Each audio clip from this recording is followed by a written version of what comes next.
The Opinionated Idiot.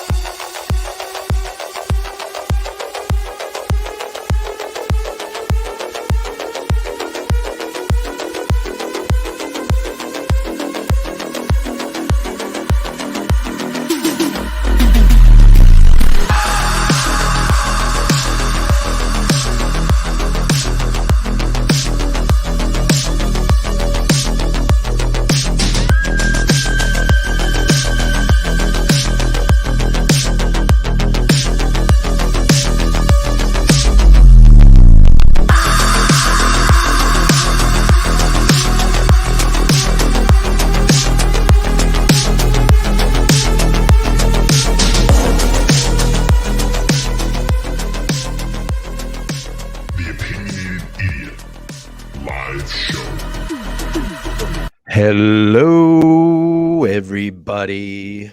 Calm down, slow down, take a deep breath. We're going to be okay. We're going to be okay. We're going to be okay. By the power of the internet, our curious minds are brought together again once on this Thursday night is March 30th, 2023. And I want to welcome everybody to the Opinionated Idiot live show. I am your host, Bryan. And all I want you to do is sit back, relax your brain, plug in, and be opinionated.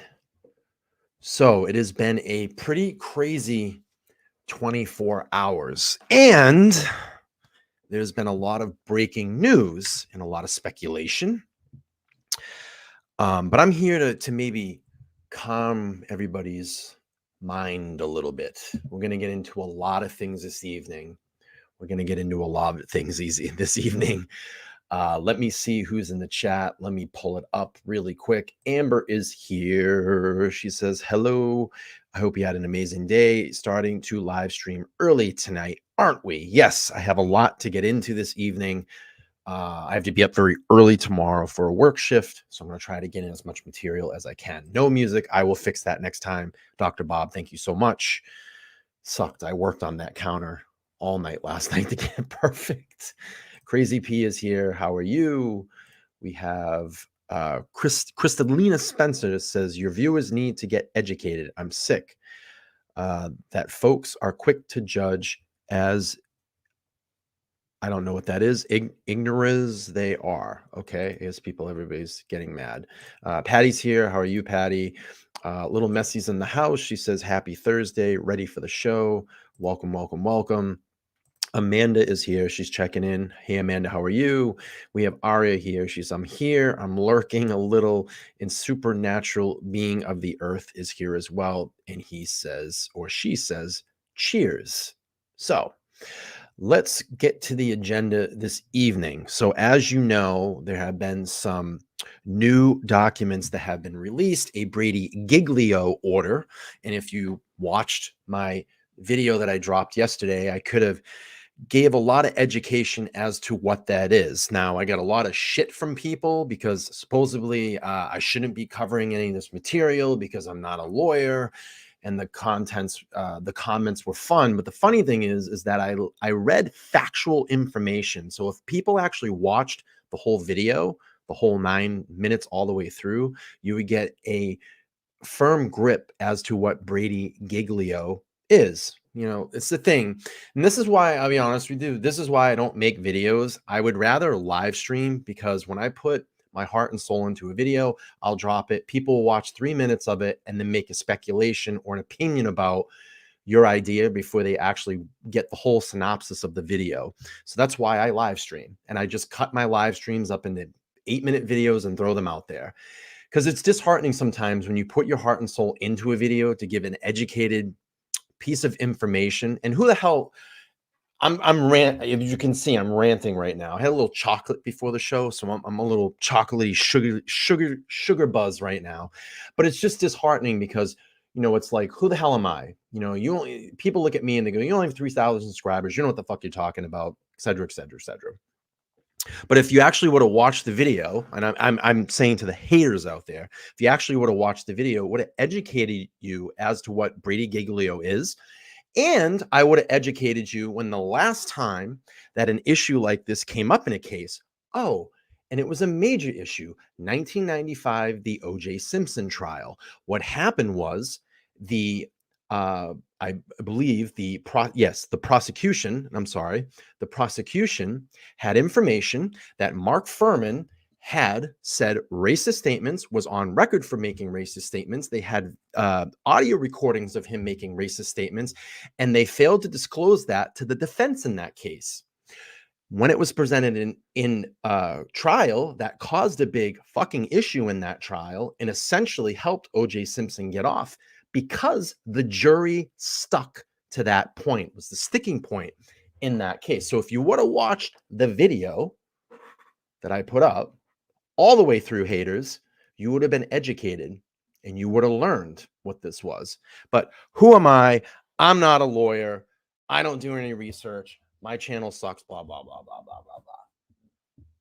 And I also said in my video yesterday that I dropped that I said that everybody needs to calm down because the officer that's under this internal investigation could be conduct in this case, a previous case, and that is the rumor that's kind of flying around right now, or something else that's going on. We don't know. And I'll tell you, I haven't even seen anything in the mainstream media about this yet.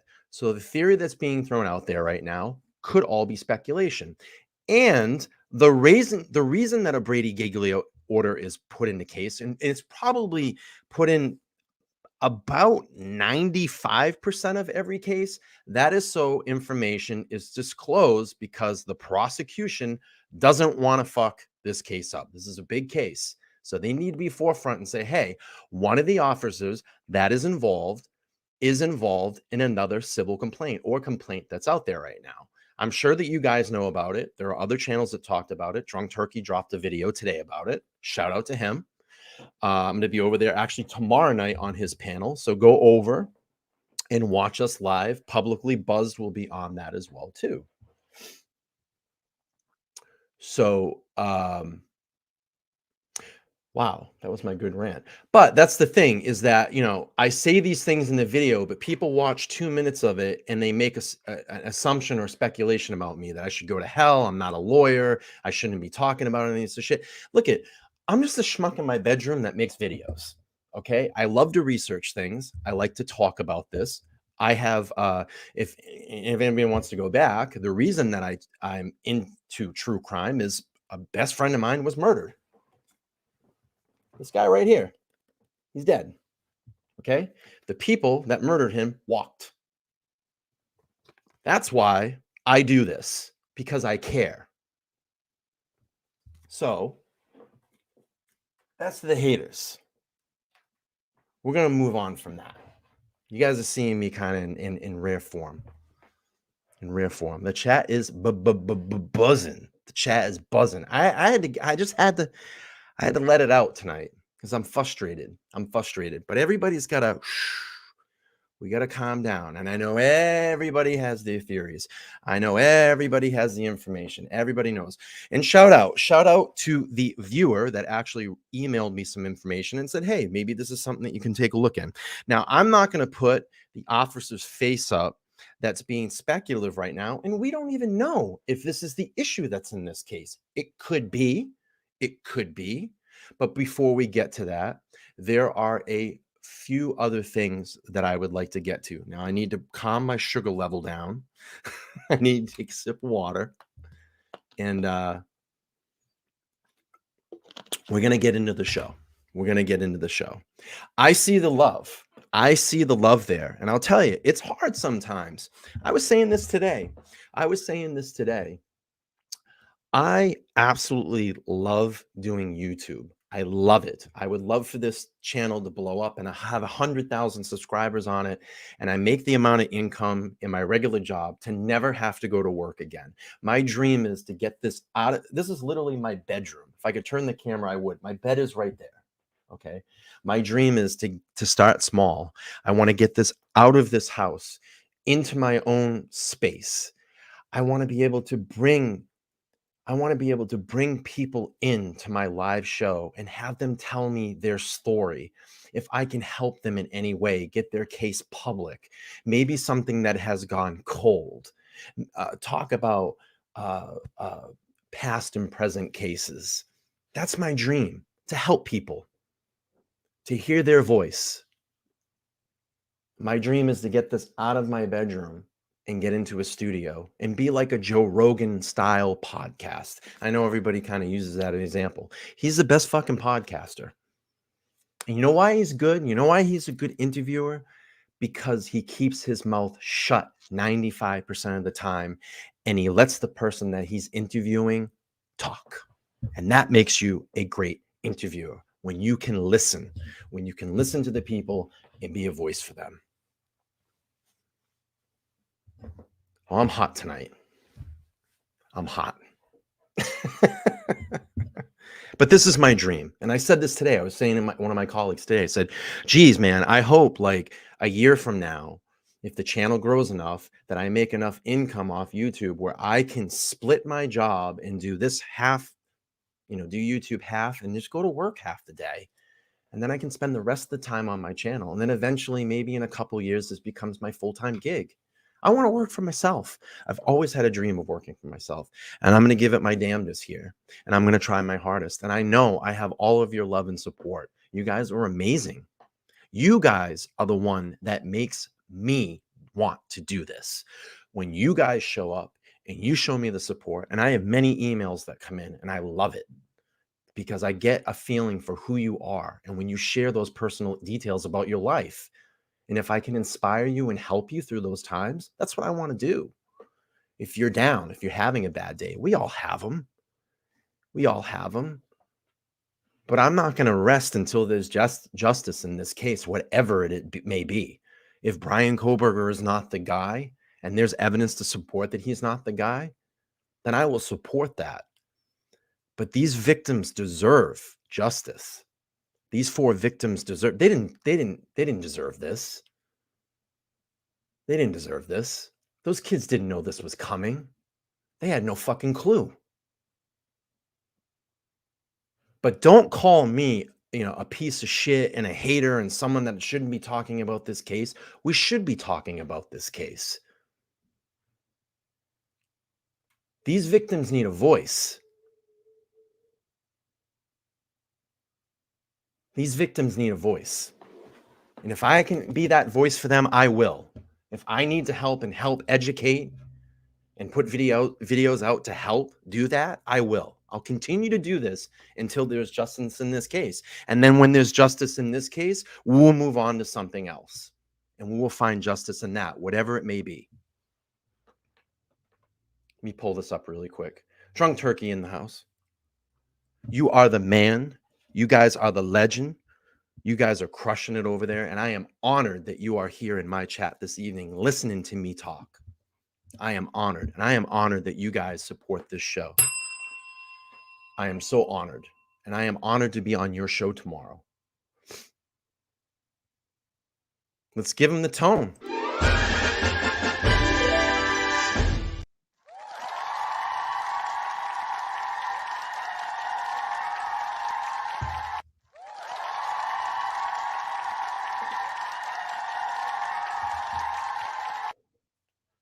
My pulse is going tonight.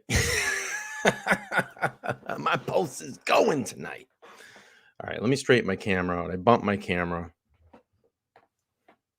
Drunk Turkey says, looking forward to having you tomorrow, broski.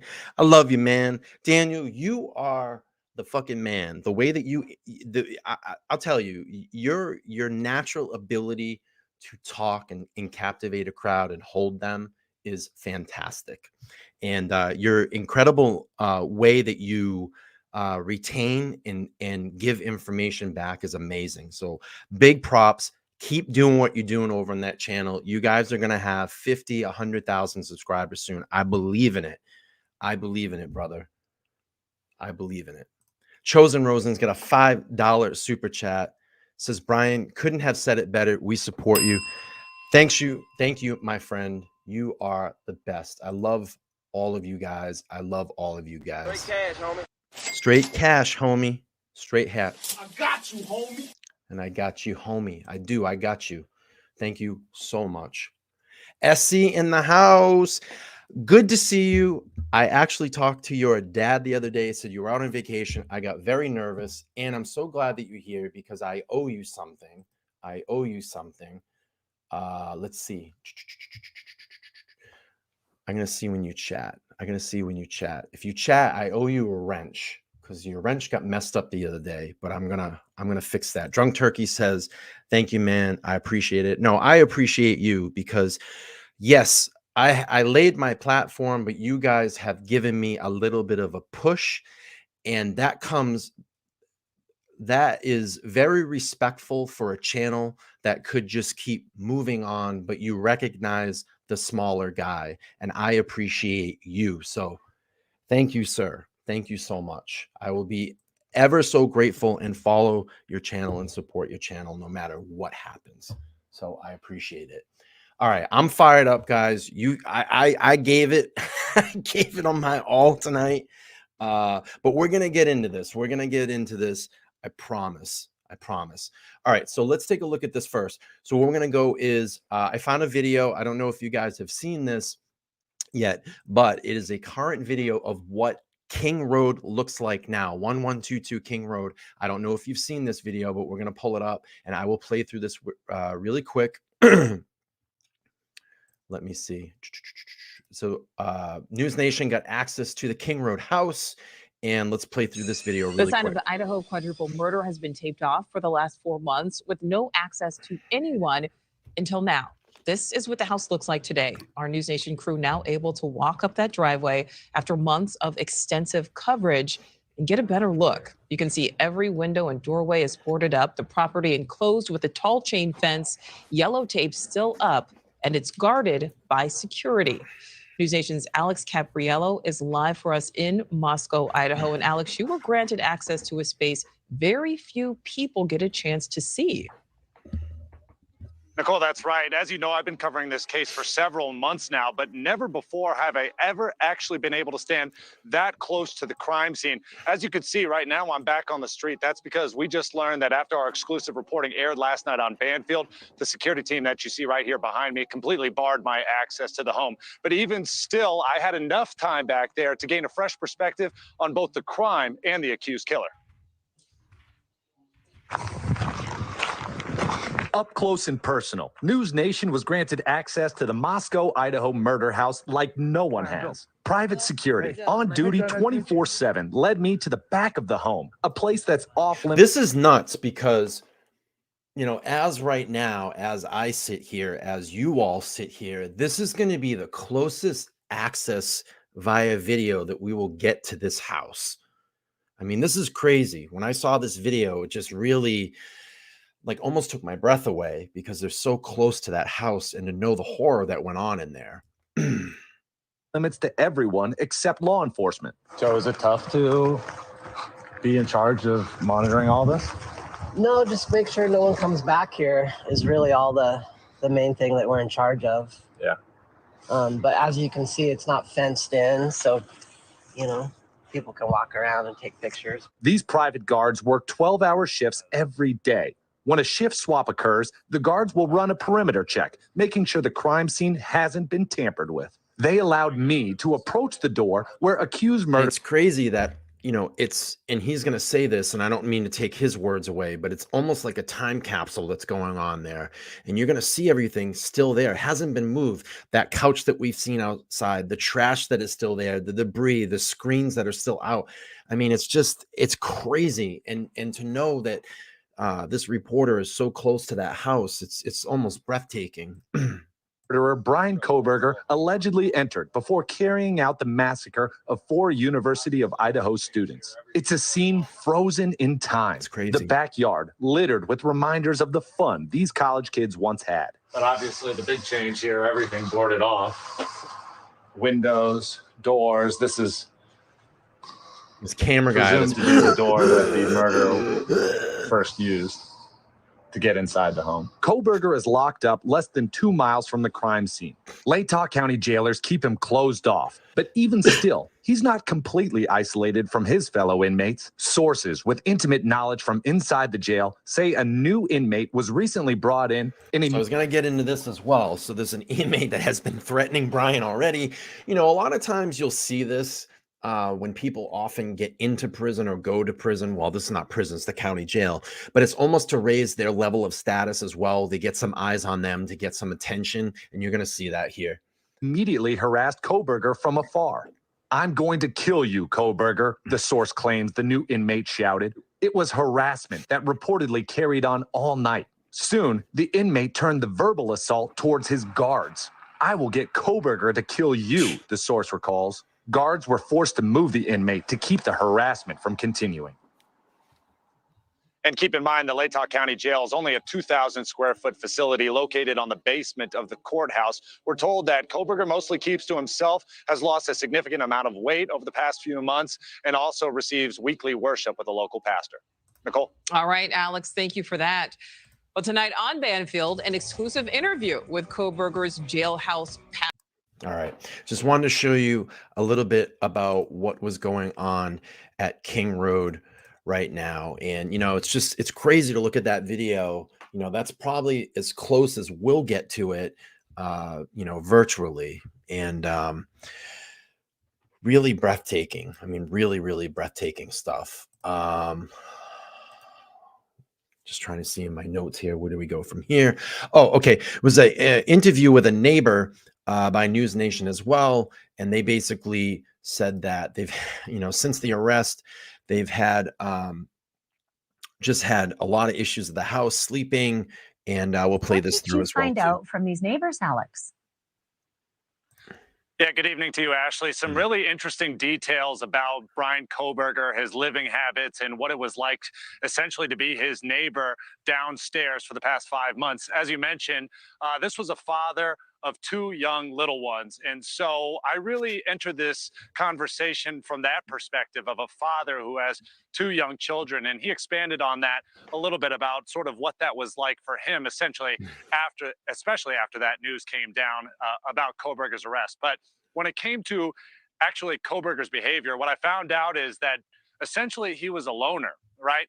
This neighbor said that he never saw Kohberger with other friends, other people. He never heard other voices upstairs in that apartment. And so he just basically said all the noises that he would hear were from Kohberger himself. And let me tell you, it came late into the night. It sounds as if Kohberger was a night owl, would often be walking around well past midnight, washing things and just being generally disruptive. And that became a problem for this family.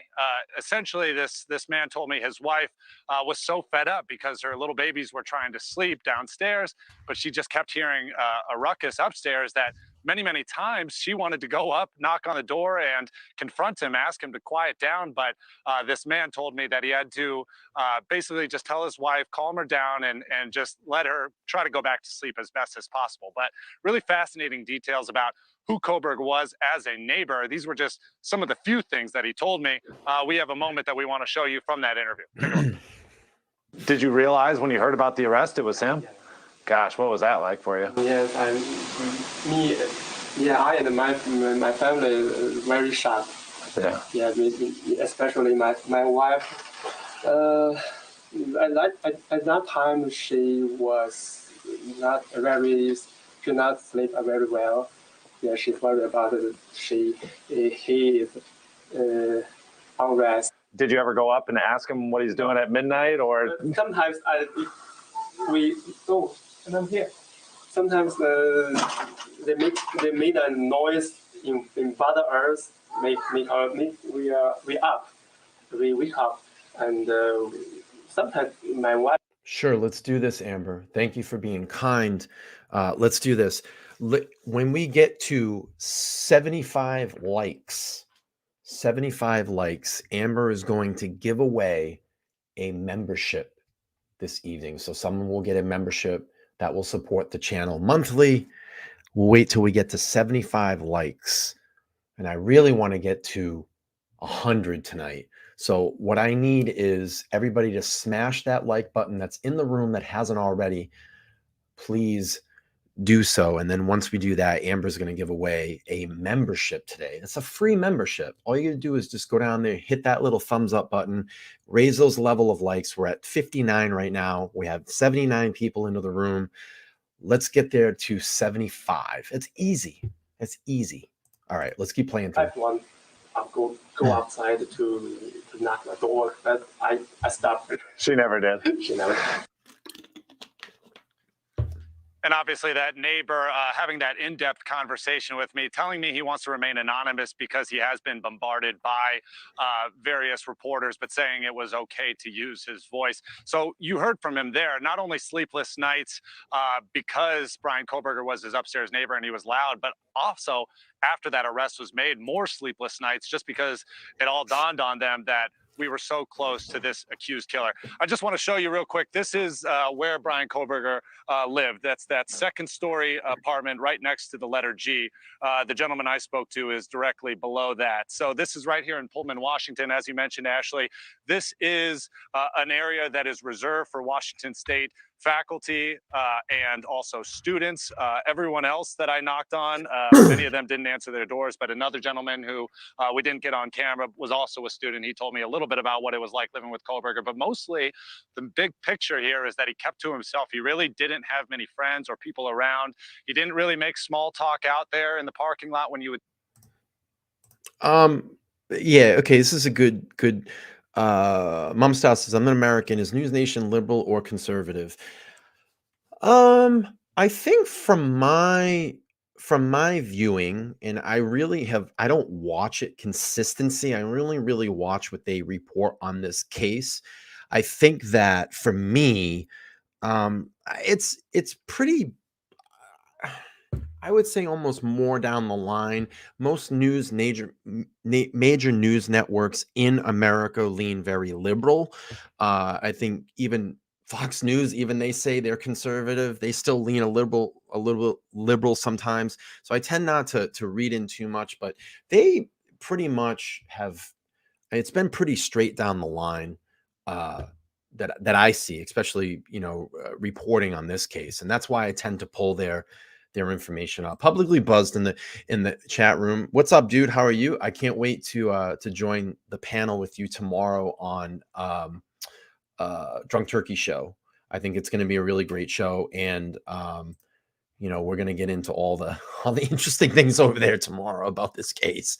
Let's keep playing through this, see guys. Your neighbors, it was never really friendly. And then, but of course, it wasn't really after negative. I get through this, I want to go through Brady Giglio, give some background of what that is, and then we're going to talk about the officer that allegedly is being investigated, and we'll talk about that a little bit as well too. So, got a good show lined up, guys. Either. So, not much to say other than the behaviors that one would be able to find out when you are actually living directly below someone. Yeah, publicly, we should, even after tomorrow, man, let's get together and do something. My plan is, and I'm actually going to be very transparent with the audience here. My plan is this, okay? I love the extreme talent of Daniel, Blue, Jaime over on Drunk Turkey. I think they're a great bunch of guys. I really enjoy their insight. I really enjoy what they do on their channel. I can connect with it. And I think we have the same vibe that goes on. So you have me. Tomorrow I'm going to be introduced to Publicly Buzzed. I'm sorry, I don't know your name yet. And then my vision is, and I was saying this to some colleagues at work, I would love to do this. If the chemistry is great tomorrow, let's do this. I think maybe once a month for all of the viewers, because we all have the same viewers. I mean, we can be honest about that. What I would love to do is rotate through all of our channels, maybe once a month. We go on Drunk Turkey, we support him, we do a panel of crime people there, maybe do a Kohberger night or whatever, then come to my channel, we'll do a Kohberger night here, and then go to your channel and do a Kohberger, have this community of crime, I guess, these true crime community, because my vision and what I say is that it's always great to work together than work. I don't think we're really working against each other because we're all very nice and likable people. But if we can get a community together, of people that are very interested in this content to spread this more throughout YouTube and get the level of these channels raised and get more awareness out there, I would love to do that. So I want to present that to Daniel tomorrow. And I'm sure he would be really in on it, because I think that all of us together can do more. So I really love, I've been thinking about this, and I think it would be a really great idea. So we'll see how that goes tomorrow. Maybe we can do, once a month to support everybody's channel. Like I said, and do one show a month where everybody comes together, and then we all collectively give our ideas on this case, because I know that's what everybody's looking for. And I think that's going to be a great thing tomorrow, because we're not all going to have the same ideas, and we're not all going to have the same opinions, and that's what makes this amazing. And if we can do it on a constructive, respectful panel, I think that's great. So anyway, enough of me ranting. That's been one of my ideas. I just wanted to put that out there. It looks like that you love that idea. I completely agree. And he says we got to build this network, and we do, because it's for the victims. It's for the victims in this case. It's for the people that are interested in this genre, that if we can give back and serve this community and give them straight up information, I'm all about that. So he says, no, I love that attitude. Awesome. All right, let's keep playing through this, and then we're going to talk about Lady Can I Leo. ask you about this? I want to dig a little deeper on the noises. If we get after 10 more likes, if we get to 75, one of my moderators, Amber, is going to give away a free membership. All you're going to do is go down there and hit that upvote button, smash the like button. We'll get to 75. We're going to give someone a new membership, a gifted membership tonight. midnight. I think that his wife had said there was a lot of footsteps and laundry or washing going on upstairs. Did you get a And I have you know what? I'm going to be generous tonight too. Let's do this. Hang on one second, guys.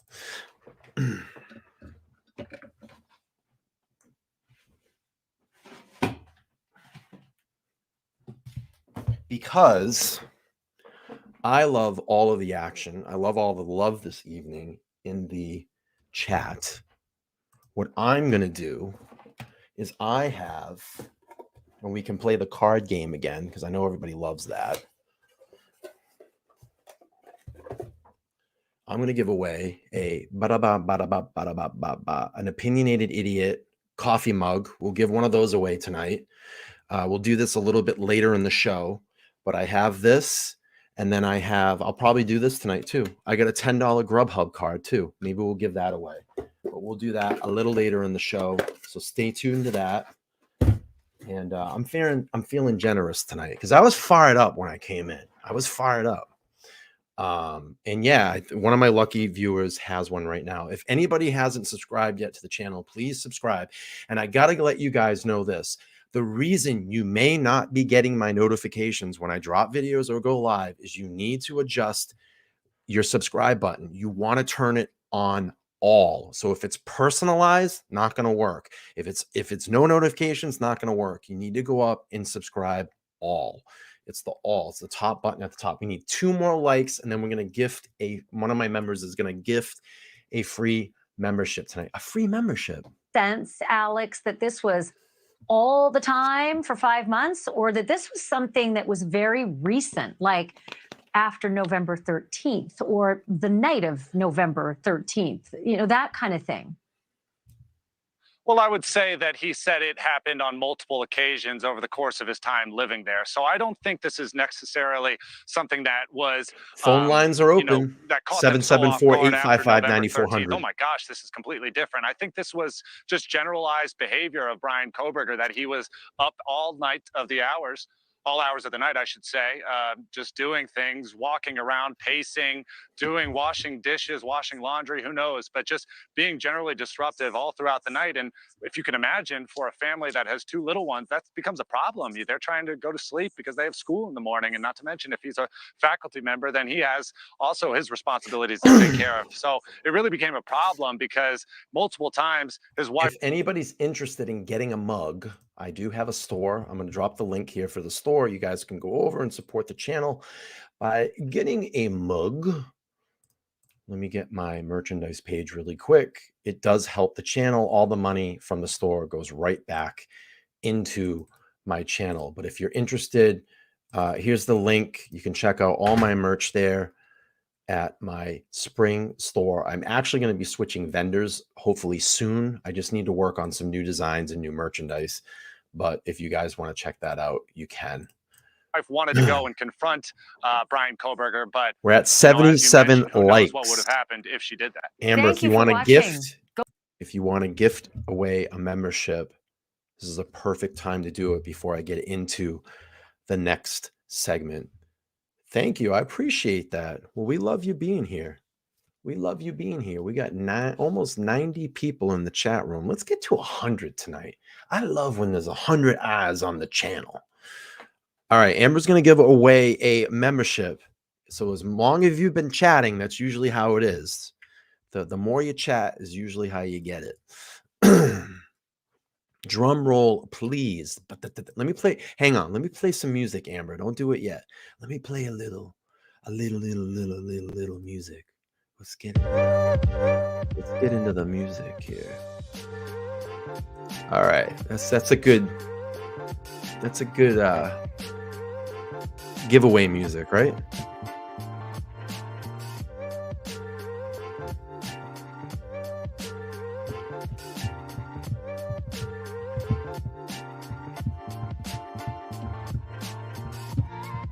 Yeah, no DoorDash. I didn't even think about that, Laura. I'm trying not to laugh about it, but yeah, that's funny. I gave Grubhub. Oh, that's terrible. I didn't even think of that. I think it was just a natural thing in my head. All right, let's do this.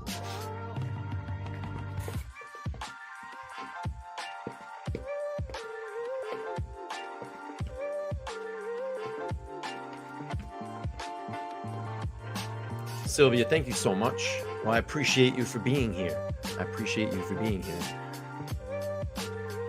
91 people watching. Let's do this. I think Amber's going to give it away here in a second. Or did she give it away yet? I don't see it. But we got the giveaway music.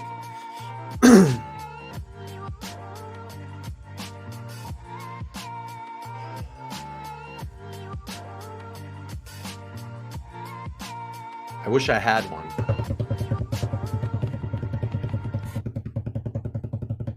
I donated, she says, I donated or I gifted a membership and I got kicked out. So I had to come back and it didn't get it. So I need to try it again. Sure. All right. Let me, I'll kick the music again. Hang on.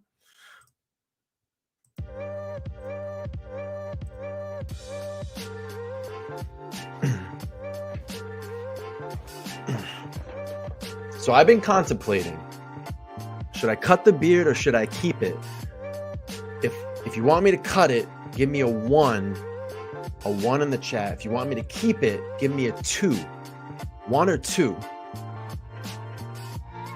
And we'll wait until Amber gives away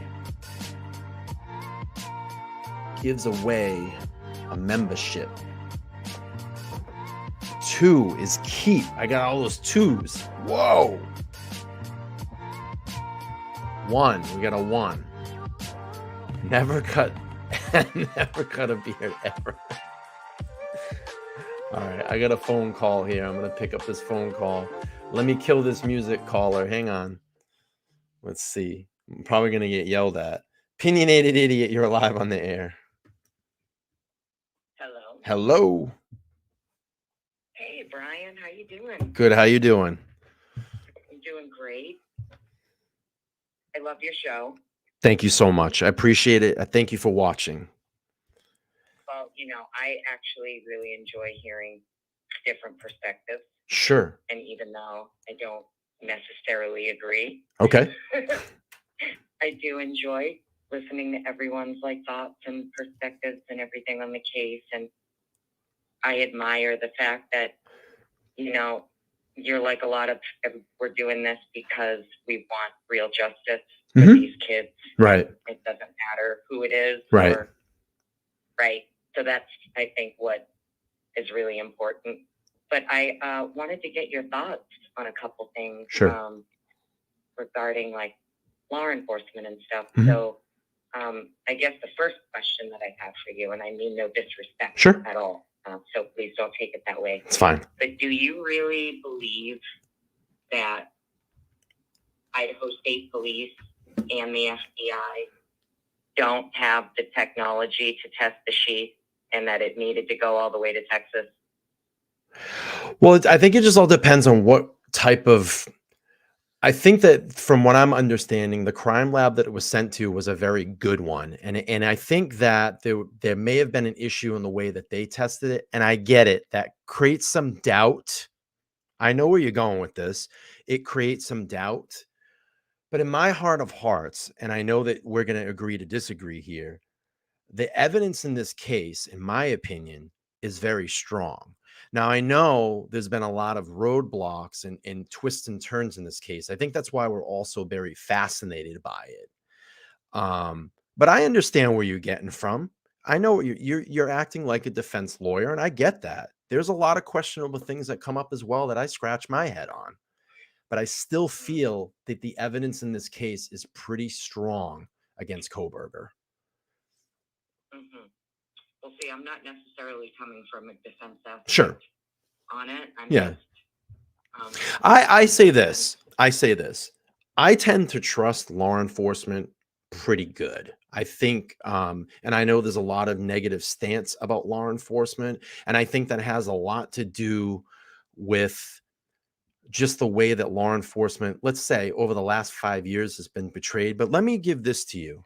And I was just thinking about this the other day, and I'm actually kind of glad that you brought this up. And with all due respect, I'm not saying that you're questioning law enforcement, but I just want to put this out there. I think what happens in this country, and especially what we see in the media, is that when something happens bad in law enforcement, it's smeared all over TV, which it should be. It should be reported. Okay. If there's corruption, if there's, all the terrible things that we saw, over the past 5 years, that, people getting shot, it was the one gentleman, I believe, in South Carolina that just got literally shot in the back from a police officer. Now, that guy's a piece of shit. That guy should go to jail for the rest of his life. But let me ask you this. When is the last time, and we even saw this just recently in the Nashville shooting, okay? Those police officers in under 15 minutes if I don't know if you've seen the body cam footage, didn't hesitate once to go into that building and neutralize the threat. But let me ask you a question. Yeah, for sure. Nashville was not Uvalde. Right. Yep. So let me ask you a question, though. When was that praised in the mainstream media? When is the last time that you've seen a police officer praised for doing something well and doing something right in this country? Never. Oh, listen, I agree with you. Sure. I love our law enforcement. Yeah. So believe me when Sure. I tell you I am Yeah. bashing law enforcement in any way, shape, or form. Yep. I believe that, like 95% Mhm. of our law enforcement, especially on a federal level. I agree. These gentlemen and ladies are doing absolutely everything they can do. But that's Sure. also why Yep. I started to question Mhm. a lot of the moves Yep. that law enforcement was making. So with regards to the sheet, Mhm. as someone who understands how physical evidence works, Yeah. trace evidence, touch, DNA, things like this, Mhm. I can promise you that the FBI and the Idaho State Police have the technology Mhm. to find trace DNA. Let me ask you a question. Okay. Where do you? So Can go ahead? The way that they did this Mhm. is outside of what is normal protocol, as Mhm. far as I'm concerned. So when Idaho State Police got the sheet and they tested it and they found nothing on it, Mhm. right? And then it had to be sent to another lab Mhm. in order for this tiny single cell speck Mhm. of DNA to be found, Mhm. right? That's incredibly questionable, Mhm. only because they had FBI backing them up, Mhm. and FBI had like over 60 agents on this case at the time. Mhm. So that's kind of one area Mhm. of concern for Mhm. me, maybe in the moves Yeah. that were being made. Right. And then the other area of concern for me is the fact that the sheet, along with the speck of DNA that was found on it, along with the genealogy that was used, none of those three things were included in the warrant applications for his apartment. Yeah, they really don't have to disclose all that in a PCA. PCA is just for probable cause to arrest. I am not, here's where I'm going with Yeah. this. If you are a lead detective on a quadruple homicide and you have what is considered to be slam dunk evidence, like DNA, Right. you are not going to exclude it from your warrant application unless it is questionable evidence. So can I ask you this? Can I ask you this?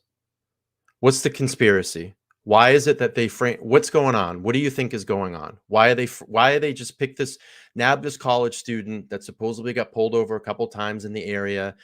I'm asking, like, where do you stand? I'm not 100% sure. What I do know is that a lot of the things. But you're questioning, right? But you're questioning the investigation. Questioning is protocol. But you're spinning in circles because you're questioning the investigation, but you don't know where you stand on it. Where do you stand? Do you think they're just framing him? Do you think it's law enforcement did this? What I'm questioning is the protocol. Okay. Because for every law enforcement agency across the country, whether you be local, state, or federal, there is standard protocol and standard operation. But you're not giving me an answer to where you stand on the case. Do you think they're framing Bryan Kohberger for this murder and it's law enforcement that did it? Yes. Okay. Think that I finally got it out of you. Yeah, I think they could potentially have the wrong person, and I think they figured that out pretty quickly that they had the wrong person. So then why hold up an innocent kid in jail and say, hey, we fucked up? Well, I'm pretty sure that's what's going to come out. I think that Brady I don't think so. is just one of many bombs that are about to drop in this case. No, the Brady Giglio is going to the civil case that's been filed against Gunderson. Well, nobody's confirmed that it's Gunderson. Sure. But that's the only thing that's out there and that our sleuthing can find. Because it's been explained quite clearly. So Brady Giglio is two things. Yep. I can read you the definition of it. I have it right in front of me because I was actually going to be talking about this tonight in the show. I don't need you to read me the definition. This is something. It's my platform. I'm just saying it's something I study. Okay. So I'm very well aware of what it is. I have it in front of me. I know what it is too. The point that I'm getting at is that it could be a plethora. It could be an officer with a history of misconduct. It could be an officer who has a history of coercing witness statements. I know I talked all about this on my video yesterday. Right. So there's no guarantee it's Gunderson. This could be anything. I know that. That's right. Did you catch the beginning of the show? Well, no, I didn't. Because I said that everybody needs to calm down. I said everybody needs to calm down because this could be a small thing. It could be a big thing. We don't know yet. Right. And I think a lot of people, I think a lot of the YouTubers are running with it because, hey, check this out. I get that.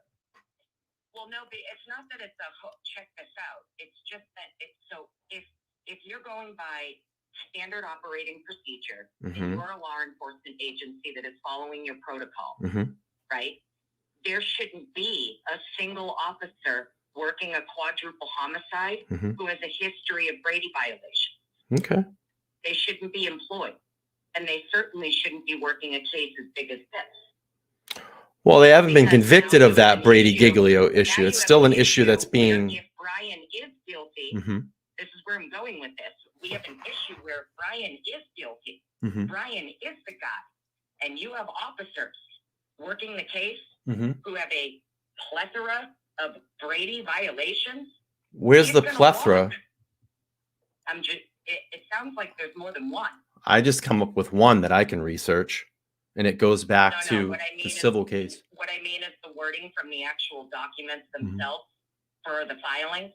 Yeah, I- just I said think it sounds internal like it might be more investigation. Yeah, it sounds like it might be more than one officer. Could be. So that's kind of where I'm going with this. Sure. I'm not for Bryan. Yeah. I'm not against Bryan. Right. I believe in the Constitution. Mhm. I believe in proper, due process, Mhm. and everybody is innocent until proven guilty. Mhm. Where I'm going with this is that when you have officers who maybe have a history of misconduct and Brady violations, and they've been assigned to work a case like this, it's going to create problems. And then you have a potentially where someone who is guilty can get off. Of course. Everybody We should talked be all against about it. this. Well, that's what I mean. Mhm. So it's not so much to me look at this, told you. No, for me it's a problem because these kids do deserve true justice. 1,000%. There should not be officers working their case who have a history of misconduct. Absolutely. And that falls on the chief's I think hands. we can all agree that these officers, it doesn't matter which law enforcement agency you're with, Mhm. if you have a history of misconduct and Brady violations, you Mhm. shouldn't get to leave one department 1,000%. and flip-flop over to the next. 1,000%. Mhm. So I hope that's something everybody in the true crime community can kind of agree on, is that it doesn't matter. I said what yesterday, the case is.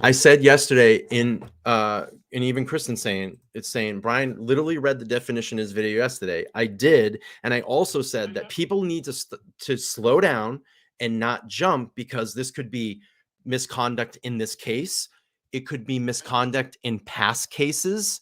It could be ongoing conduct. We don't know what it Well, is.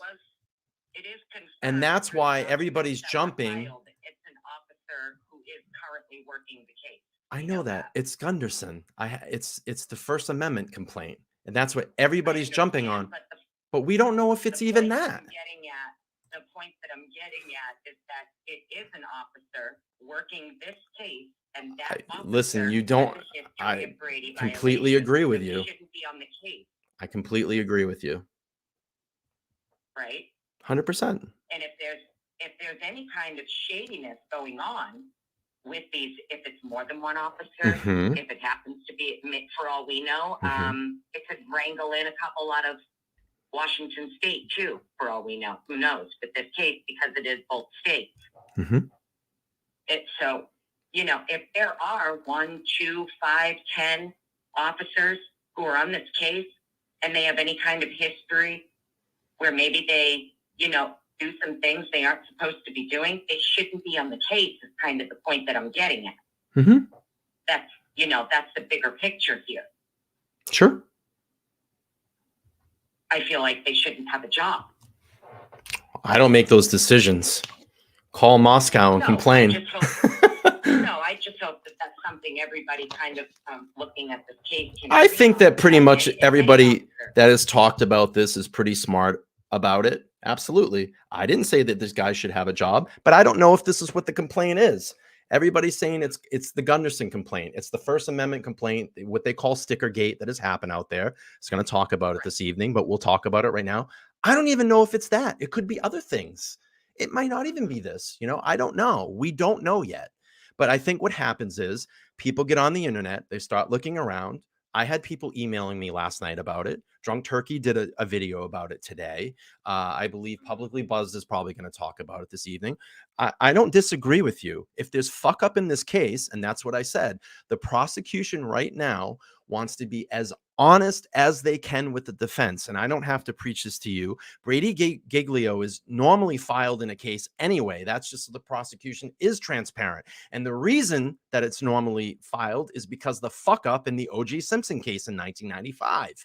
They had evidence about Furman speaking racist statements on tape, and they didn't disclose it to the defense. And then what happened is it came out in trial, and that essentially helped O.J. Simpson walk because the jury found out and they stuck with it.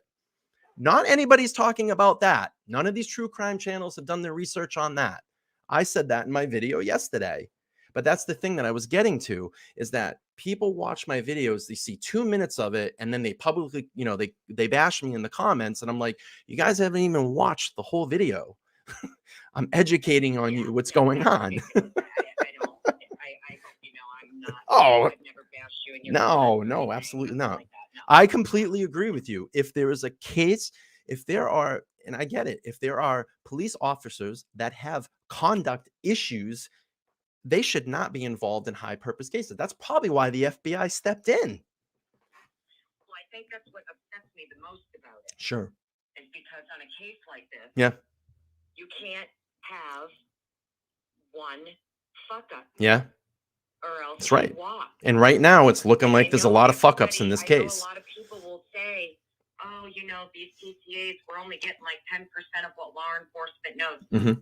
That is so inaccurate, Mm-hmm. because I promise you, Mm-hmm. law enforcement Mm-hmm. are not allowed to violate your constitutional Right. rights based on 10% of evidence. Right. So usually when they go before a judge, Mm-hmm. they're going before a judge with like 80% of what they got Right. to get these warrants, Right. okay? And it's a problem for me that they didn't follow protocol Mm-hmm. when it comes to getting these warrants. They're leaving out their own Exhibit A on a warrant application. Well, I mean, look That's at an issue. small town, small town police, police departments. There, a lot of it doesn't follow policy to the T. I know there was a interrogation that I watched, and I can't remember the sheriff's. It was out of, was it Michigan? A very small town in Michigan or something up in the northwest, and they were loafing around. And I remember the guy's name, Jimmy something, and they were loafing on the time clock. They were saying that he was there and he wasn't there. He was at home, and basically they just deposed or investigated all of the people on that department, and come to find out, they were essentially stealing payroll. They were taking stuff from the department. I understand a lot of that stuff goes on. All law enforcement, like we said, I tend to believe in about 99% of law enforcement out there. There are some fuck ups. There's a lot of fuck ups. But yeah, I completely agree. If this is an issue where there is people that should not have been on this case, and they are, and this gets fucked up, it's not going to be good. Because I'm kind of in the camp of like, okay, so I don't want someone who's guilty to walk, but I also don't want someone who's not guilty to go before a firing squad either. Oh, of course. But and I don't know if you've ever been through. Have you ever been over to like Moscow police, like go through their call logs and stuff? Like everything with them is no report. Yeah. No report taken. Yeah. No report taken. Yeah. Right? It's so incredibly disheartening when you go through, and for me, I'm not looking at like, okay, conspiracy theories, right? I understand. We all have our own. We all have a rabbit hole we fall down, and it's fine. Everybody is. There's a lot of people that don't like my rabbit hole. I can tell you that. No, I'm all for the rabbit holes. I'm all for the rabbit holes. I love them. The point that I'm getting at, though, is I'm looking more at the protocol aspect from day one. Yeah. Because I understand procedure. Right. And I understand. Are you prior law enforcement, if I can ask? I am not. Okay. But I have worked with them. Okay. So it's bothersome to me. Yeah. As someone who understands how to read legal documents, how things should be filed. Right. It's a problem for me that these detectives left out their own Exhibit A off their warrant application. Yep. It's a problem for me that this sheet needed to be shipped to Texas when I know for a fact Idaho State Police and the FBI have the technology to locate trace DNA on any item. Can I ask you a question? Because you seem very knowledgeable about police reports and DNA. And I know that touch DNA, since we're kind of touching on this, no pun intended.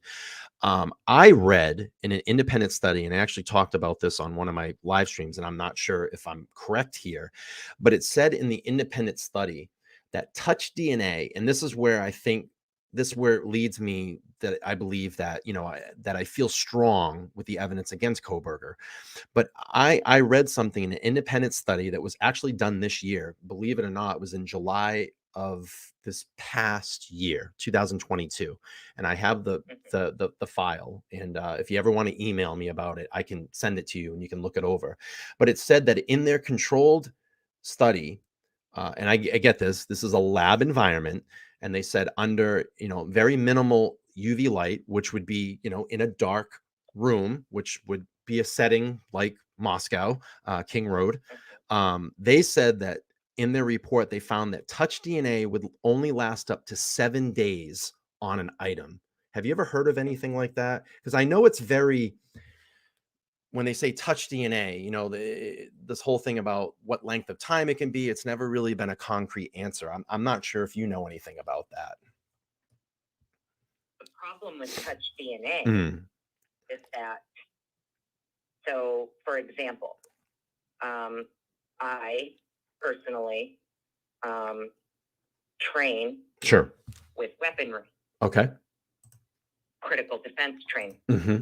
So I train with pistols, rifles, knives. Awesome. I know that when I go to the gun store Yep. and I go shop around, Right. I'm going to pick up a few of those pistols or maybe a rifle, and I know that I'm leaving my skin cells, my on DNA that. on Yep. that item. Right.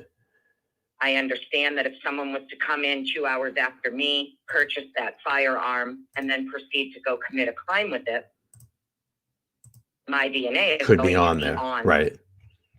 that firearm. Sure. So we all leave touch DNA everywhere all the time. Right. Right. That's why the touch DNA is so unreliable. Mm-hmm. Now, as far as within 7 days, Mm-hmm. all that tells me is that sometime within 7 days, He touched that he item. may have touched that item. I'm glad that you said Doesn't that, mean anything. because I'm glad that you said Because that, it and you just knew where I means was he going could with have this. Yeah, he could have went into a shop, Sure. touched it. and But let me put it in the ask you, fire and walked out. why wouldn't he be saying that? Look, yes, of course I touched it. He can't say anything. He can't say anything. There's a gag order. I just find it very strange. And I said this the other day. If that was my child, okay, and I don't give a shit about a gag order. I don't care. I would be out I there agree. somewhere Yeah. advocating for my child, and no one has advocated for him. His sisters that actually just lost their jobs, I was going to talk about this evening, they have been fired from their jobs. They haven't even gone to visit him. Yeah. And I just find that very strange. I find that very It's strange. an incredible financial hardship. Sure. To go from Pennsylvania to Idaho. Oh, of course. To go visit someone in jail. And they're already struggling as it is. I think Right. it's disgusting, personally, that they were fired from their job. I do Here's too. Why? I do too. I find it to be incredibly hypocritical Mhm. because a lot of these same news agencies and people who are like applauding the fact that Yeah. the sisters No, were I don't fired from think their that's jobs. right in any sense. They have nothing to do with These it. are the same people Sure. who are doing paid interviews with Yeah. BTK's daughter. Right. Yeah, I I don't. find it to be incredibly hypocritical, Yeah. right? I feel like these people have done nothing, and Of course. up until date, they're not implicated in anything that he did. Yeah. No, I 100% agree with you. I think Yeah. they're going to have a case there. I'm going to tell you that. Whatever this way, whatever this Yeah, goes, like if this goes to wrongful trial. termination, Yeah, of course. Of course. That's wrong. That's just wrong. Yeah, I completely agree. But that, Yeah, unfortunately, the whole I understand this whole case gets people really riled up. Ah. And I Well, I think a lot of trying it- to stay, I'm trying to stay on the side of let's. well, I think, and I want to say this. I say this to you, and I'm sorry that I've talked over you for a second there. I want to say this. I did come in a little aggressive. I did come in a little hot. So I do want to apologize to you there. But I think that you're right. I think that we do get a little bit emotional about this because everybody does have their opinion on it. And I think that, some people are very stuck to it. You're not going to be able to swing them either way. You have a camp that says oh, he's fucking guilty. You know what I mean? Then you have a camp that says this guy should be, this is a travesty. He should be walking around. He's a free man. He didn't do this. And then I think you have some people that really just sit right in the middle right now. I tend to lean more towards, I think they have the right guy, but this might get fucked up. Well, that's what worries me. Okay, so I'm on the camp of, all right, and I'm going to be honest with you. Yeah. When this case first happened, my first initial thought was, holy shit, this is some kind of like horrible hazing incident gone wrong. Yeah. Right. That's honestly what I thought. Well, look just what came out the other day in the media. The kid there, I think in Georgia, that got hazed. Yeah. And he's almost died. It's horrible. And it's terrible. Right, it's horrible.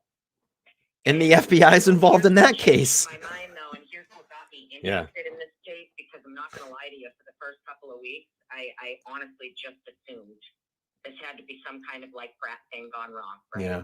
Then what really got me was I noticed some of the things that were being done by the local law enforcement. And that's kind of what made me start going, wait a minute.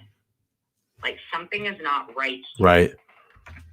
And I don't know, there's a lot of people out there, they go by, you just know, right? Like your gut knows things and you're not sure why, but you just know something's off.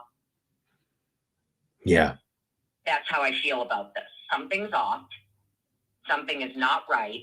And I'm really hoping that if he is the right guy, they have way more than a speck of touch DNA in a sheet. Like we know that a couple of these victims had defensive wounds. Right. I'm praying those who fought back. Yeah. Have DNA under their fingernails. Under their nails. Yeah. Right. Because that's like a slam dunk. Yep. You can't dispute And it. keep this in mind too, and you're very smart, and I'm not talking down to you in any way. We still haven't heard about the processing of the car. I have heard that they have completely dismantled that car to swab it. We still haven't seen the forensic, the digital forensic DNA of all these phones and devices, the car, anything that you can think of that connects this crime that would leave a digital footprint. We haven't heard about that. I take you back to Murdoch. Look at how all that digital evidence really helped that case. That kind of evidence is what it is. If it says this kid wasn't in that area and they're faking it, it's going to come out, once they start pulling that information off those phones. Too, when it comes to small towns like that, right? They've got one tower that everybody bounces off. Yep. They've already admitted in their own sworn documents that his phone pinged in Moscow once, even though he wasn't there. Yep. And I'm going, okay, well, I'm like, you just admitted that at one point his phone pinged there, even though he wasn't there, because sometimes the cell tower's overloaded and it's got to be bounced off the next one. Right. So they could throw out all of his pings. So let me ask you this, and you don't have to tell me if you don't want to. Do you think they got the right guy?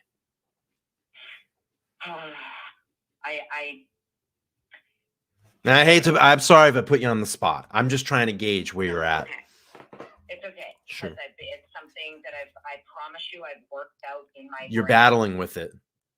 I've worked it out in my brain. If he did do it, how? And how did he do it with no help? Right? I've worked out in my brain, okay, so we know that technically one of his phone pings, he wasn't even there. As far as I'm concerned, just looking at it from a legal perspective. Sure. Okay, so we could question every other ping at that point. That's a problem. It's a problem with the sheet. It's a problem that the genealogy, the DNA, and the sheet weren't used in the warrant applications when that's like slam dunk evidence. Okay. I don't understand why you wouldn't give that to a judge. But, right? So that's why I'm battling with it. That's kind of why I struggle with this. And I'm like, But why do you think? So let me. He's either being framed And here's why I think potential Sure. for him to be framed exists. Here's why. Okay. Because I'm going to ask you, like, what is the motive to just frame this guy, to pluck this guy out of obscurity? I'm going to give it to you. Sure. I'm going to give you what could potentially be a motive. Right. Now, from what we know, by all accounts, between his criminology, the guy is a criminology teaching assistant. Mm-hmm. He's also a PhD student. Yep. So that right there, anybody who's ever taken these kinds of courses is going to understand. As of right now, this is just fact, and it's not something the media is ever going to tell you. Mm-hmm. He can be accounted for either in class, teaching, or on campus, 80 plus hours a week. Right. Because of his course requirements and his teaching requirements. Mm-hmm. That's number one. Mm-hmm. So they're working with a very small window that this person could be stalking, whatever the case may be, right? Because I'm sorry, if you're working 80 hours a week, you don't really have a lot of time to be stalking people. Mm-hmm. That's number one. Number two, a lot of people, he was stalking them from the Mad Greek. Well, I don't think so, because if we go by his phone pings, they're all at like 2 o'clock in the morning, and the Mad Greek isn't open at that time. Mm-hmm. Okay? So that's not where he was stalking them from. Mm-hmm. With what Bryan was doing at WSU, having access to criminology labs, all of the cloud-based forensic stuff, that's what he was teaching. I wouldn't rule out that Bryan could have potentially come across something that maybe people aren't supposed to know, okay, going on between those two towns, between Pullman and Moscow. There is potential that because think of what this person had access to. Washington State University's criminology lab works with the Idaho State Police and local and he had access to it. Solve crimes. Yep. Right. He has access to things we don't. Right. He has access to maybe information on some corrupt law enforcement officers. Mm-hmm.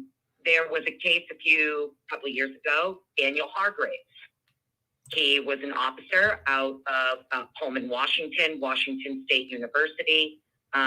He was accused by a freshman student of SA in the back of his patrol car, by the way, on duty. Yeah, I've heard all this. And so that's one case of we don't know how many. Right. That's kind of the point that I'm getting at. Sure. A lot of that stuff they like to keep hush-hush. Mm-hmm. So there is potential. I think you've made your mind up, though. I think you think that he's not the right guy. No. You asked me what would be the reason for framing someone like Bryan. Right. And I would say that could be a potential reason. If you think about, we hear about it all the time. Think about like what our government has done to whistleblowers and stuff. Right? Julian Assange, Edward Snowden. These people literally have to go live in other countries and stuff because if they come across something that wasn't supposed to be seen or be told or get out, right? Next thing you know, you're green-lighted. Look at the kid that they just put in prison for 3 years for literally being escorted around in the state capitol. And Tucker Carlson came out and had the video, and it's funny. That guy gets moved to a halfway house today. And he just spent 3 years of his life in jail. The same material going on right now in Bryan's case, Brady material, it's exculpatory. It shows that this person is actually innocent of the crime they were accused of. I'm not quite there yet. So I need more. What I mean is, this is why there is a lot of missteps in protocol that make me question why certain things were done. Do you understand? So, when you ask me what would be a reason to frame someone like Bryan, there's a lot of things Bryan had access to because of what he was doing. But how would they know that right away? You know what I'm saying? Like, how would they know we're just going to, we're going to pluck this kid out? Law enforcement is going to know that. Well, here's what I think maybe Sure. a lot of people forget. It's not like Bryan. So Bryan was only there starting at like the end of July. Well, he was there in August. August 1st, he moved in. 2 weeks later, he was found. He was pulled over near King Road about a mile from the house in the afternoon. And that's why I said the theory that, and a lot of people go back on this, he could have been, I think he could have been door dashing, because he got pulled over multiple times in between August and the murders. And it was at obscure times. And I said, well, maybe he was using, a lot of kids they're college kids, they need extra money. Maybe he was using this service to go around to these college doors, deliver food, and find his victim. It's just a theory I've thrown out there. It's not a concrete thing. I just throw it out there to make people think. But he was pulled over in the first 2 weeks of being there. Now, if anything, if there's conspiracy theorists out there, they can say, well, that's how they picked him. They found out who he is. They interviewed him when they pulled him over. They got all his information, found out he was a TA at, Pullman, had all this access, through conversation. I still think that, in my opinion, the case is very strong against him. When I go back and look at the body cam footage when he was pulled over in Indiana, his body language was very nervous. Looked like he was trying to hide something. When his dad started speaking about the shooting back in at WSU, his eyes grew very big, kind of like shut the hell up type of stuff. And I don't know. Listen, there could be a lot of fuck ups going on in the department. It's starting to look a little bit like that. I hope that a guilty guy doesn't walk if he is guilty. But it's certainly, if he's innocent, he needs to be let out of prison as well, too, because he doesn't deserve that. Right. I agree. Yeah. It's very frustrating. It's a frustrating. I think what happened. I think what happened was. I feel bad for the parents. Of course, and I think what happened was that when Bryan Kohberger was caught, I think everybody felt right away that this was going to be a slam dunk case. We have the guy. Here's the evidence. Here's everything. Now what's happening is the onion layers are being peeled back, and there's a lot of things that are being exposed. So this is now reorganizing, I think, everybody's brain to say, hey, maybe he is innocent, or, they lean a bit, well, no, he is guilty. I think this is what it's doing. And I look at this case sometimes and I feel like I'm being thrown around in a washing machine. I go back and forth. I'll be honest with you. It does make me a little bit nervous what came out. It does. Certainly makes me nervous. I think what is frustrating is, like I said, I'm a parent. I Yeah. have a daughter, Sure. college age. And it's frustrating. I can only imagine how these parents feel when you're sitting back.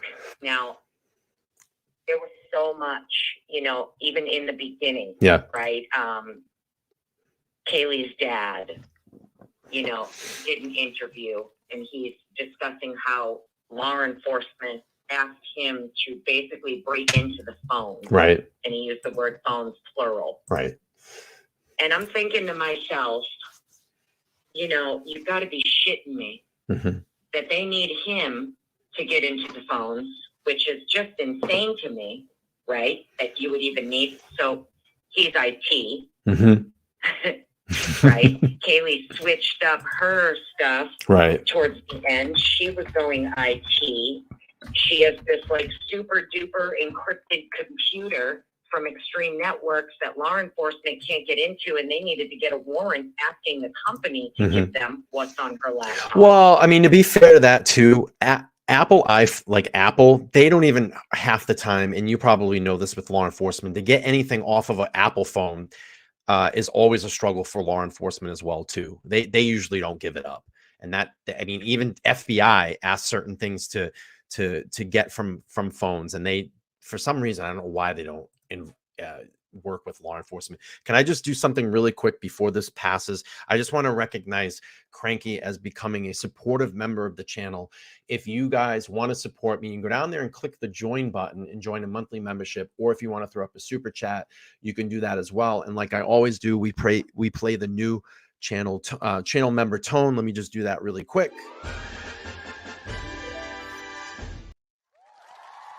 Thank you for your support.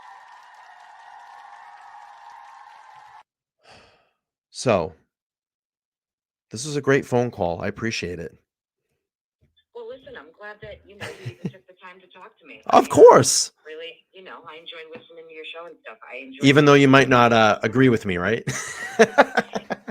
Well, you know, I just think that, don't take this the wrong way, No. but I understand why you get emotional about it. And I'm really sorry about your friend, Mhm. by the way. So Yeah. I understand why Yep. you do this. But I should tell you, though, too. So back in the day, Mhm.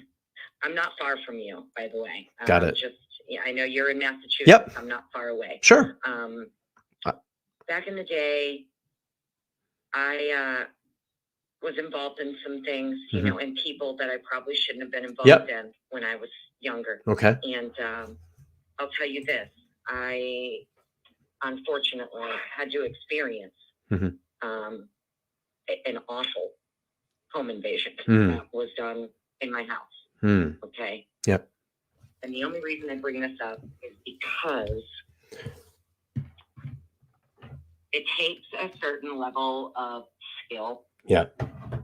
to get in and out of a house Right. as one person. Right. So, you know, the home invasion that was done on my house, unfortunately, my best friend was shot in the back of the head I'm sorry. by the person who came in. Thank God she lived. Yeah. But that girl, you know, that poor girl till this day has some issues from it. I always held like a lot of guilt, thinking it was something I did wrong. Right. Or, you know, and it wasn't. You know, this person targeted us specifically. And, you know, it was horrible. But the reason that I bring this up is because after that is when I decided that I was going to get trained in self-defense and that I was not going to be a victim. Yeah. Again, okay? With the people who I train with, that's who I've trained with for like the last decade. These are all like spec ops, Army Rangers, military people. It is incredibly difficult for one person to fight off, and we know that there was a fight. We know that because more than one victim had defensive wounds. I speculate one of them is Ethan. Ethan was a big boy, and he was very tough, very strong kid. It is incredibly hard as one person to fight off on your own one or two people. Well, keep in mind, I'm saying, like, fighting, this person that one killed them person- had a knife. Well, I agree. Yeah. You have to understand, and you'll understand where I'm going with this. That even if that person has a knife, okay? So the hypothesis is he snuck in, went upstairs first, killed Maddie and Kaylee, came downstairs and just went to Xana and Ethan's room, even though he didn't have to. No, Right. I believe that he encountered Ethan. I believe there was a struggle. I'm going to tell you, I would not be surprised. I'm going to speculate. This is just speculation in my opinion. We are probably going to find out that it was definitely more than one knife that was used, and it's probably more than one weapon in one person. So my theory is that it is Bryan. He did not do it alone. Okay. It's respectful. That's been out there. Do you think it's do you think it's the guy, the shooter from WSU? Because there's been a lot of talk about that. What was that, Brett Kopaka? Actually, I'm very concerned it was Brent. Mm-hmm. And the only reason I am concerned that it could have been Brent and that the two of them maybe came in contact at some point is because of his military background And because I work with military people, ex-military people, Mm-hmm. it is, you're going to have a much easier time Mm-hmm. getting in and getting your target when you are combat trained. Mm-hmm. You think that he helped him, or you think that he was the person that did it? I think that if Bryan is the one who actually did do it, Mm-hmm. it was him and Brent Brent. together, more than likely. Yeah. It's funny that you say that, because all the public inquiries that I've seen about him to release the records of that case, body cam footage and all that, has being held back. And it's interesting that it is being held back, because I wonder if this is going to be, that information, if Bryan is involved in this, and it is Kopak as well. I think I've said his last name correctly. Right. Is it Kopaka or Kapaka? Maybe they're holding that, the prosecution, well, the defense would know about it, but I wonder if that's something that, a feather they kind of have in their cap, and they're holding all that information. Well, I will tell you this. Sure. The only thing that's been released on Brent is the scanner audio from the SWAT raid that day. Mhm. And what I found to be very interesting in listening to that scanner audio is at one point, the captain, chief, whoever he is, that was heading up the whole Excuse me. incident, he can be heard over the radio asking for evidence tape, because Brent was up on the balcony there, chucking documents, throwing documents off the balcony and out the windows. Interesting. I don't know. So, It's a big mystery, and it gets Who knows, soupier right? I and mean, deeper every day, right? yeah, and I'm just saying, Of course. if it is actually Bryan, Yeah. right, then I would hope that they have way more than kind of what they're playing with right now, because right now what they have, Ann Taylor is an incredible defense attorney. Yep. She's a very smart woman. And Yep. the other guy that they brought on, the forensics attorney, Right. he is, that guy don't play. Mm-hmm. He don't play games, that one. Mhm. And, the forensics are the forensics. Yeah. It is what it is, right? That's why we use forensics to solve cases, because it don't matter what people say. The Right. evidence is going to tell the story. Mm-hmm. And it's going to be incredibly disheartening for me, and I'm sure for the families, especially if it comes out that not only did he have help, Mhm. but and the reason that we can know he had help is because we have multiple child wounds. We have multiple weapons used, right? And they're going to be able to tell by the wounds whether or not this wound was caused by the same weapon. Mm-hmm. And if we're going to get into an area where multiple weapons were used, okay, well then, am I expected to believe that this person is like John Wick, but he also cuts himself shaving and leaves sheets behind? So AZ is asking in the chat, he would like you to explain your planted sheath hypothesis. Yeah, we already went over this. Okay. Does he wants me to explain it again? I think, he might have been a little late into the chat. If you want to go through it again, you can. If not, we can move on. AZ there goes around to all of the YouTube channels. Sure. And he, she, they've Right. been all over the YouTube channels saying that none of the victims had defensive wounds, when we all know they did, and it was already confirmed by the coroner and Moscow police that more than one victim had defensive wounds. So yeah, if he really needs me to go into the planted sheet thing, I have no problem doing that. As long as you don't mind me explaining it. Sure, go ahead. I actually have to recognize this gifted membership really quick.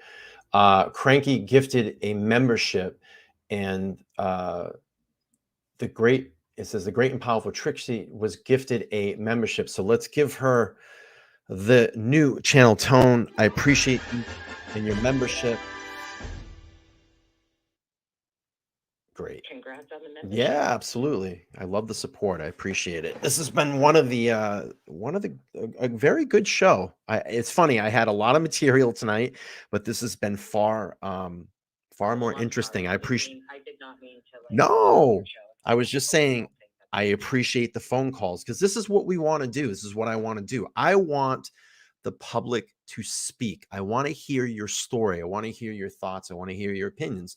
That's why this channel is called the Opinionated Idiot. You know, like I want to hear what you have to say. Let's, you know, I want to open it up to the public. I want to hear their concerns. Actually, what made me click on your channel Sure. was your channel name. That was the name itself. I was like, okay, I got to hear what this guy's got to say. And I started following you. Sure. I want to say I started following you maybe a month or so back. Okay. And I try to catch you live when I can. Sure. But I follow a lot of people. Yeah. You know, I'm not a YouTuber. Yep. So I need you to know this. I'm Sure. not a YouTuber. I'm not looking for clicks, likes, Yep. subs, none of that. Right. It's not what I do. Mm-hmm. It's, you know, I have a whole nother life. This is just this case. I have a whole nother life, believe me. Yeah. This case really, it rocked everybody. I think, you know, it hit home for me because Yep. obviously I have a college age student. Right. And, you know, thank God. One thing I can say is thank God my kid never wanted to be with Greek life.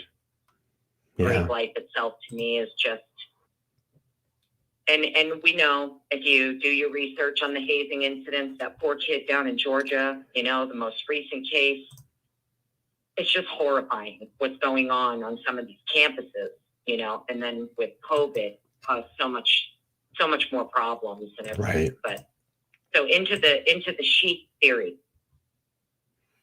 I'll go into the sheet theory. Okay. And here's the issue with the sheet. And I know it's probably already been explained over and over again, but I noticed it right away in reading the warrants. So this is what made me question the sheet. In the warrant applications for the warrant for his apartment in Pullman and the SWAT raid in Pennsylvania, they did not include the sheet. If you read through, you know, I'm pretty sure Subconscious Mouth already went through this with you, but if you read through it, the wording in the document is that originally when the warrant application was put in, it was put in with the sheet. Mm-hmm. Someone over there in Pullman was like, we're not using this, and they amended it. Mm-hmm. Once it was amended, the sheet evidence was removed from the warrant application along with the DNA and the genealogy. Mm-hmm. It was not in the warrant application. So that's what made me question the sheet to begin with. Why would you not use your holy grail in your warrant application? Mm-hmm. That's what made me question it. Then I started thinking to myself, wait a minute. We know that two first responding officers, Smith and Nunes, they were there along with an ISP detective, Tolbert. Those three are the only three on scene for 4 hours before Payne and Blaker show up. And if you read through the sworn statement. Oh, I did not hang up on you. I promise. I did not touch the phone. So, I'm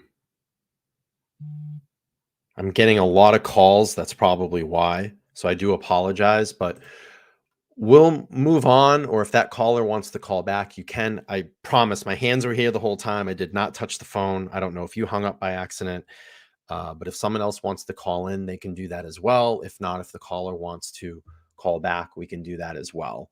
I'll be honest with you. I'm going to continue the show.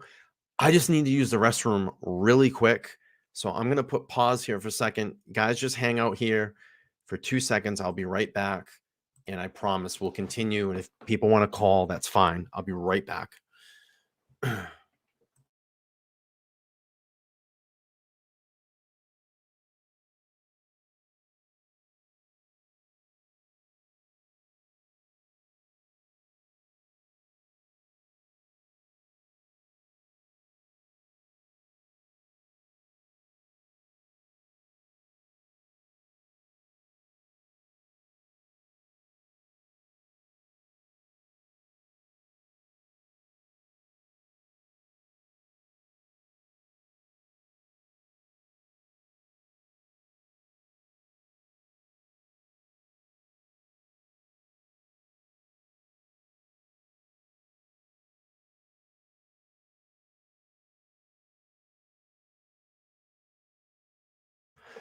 the crux of doing a one-man show. Sometimes nature calls and you have to do your business.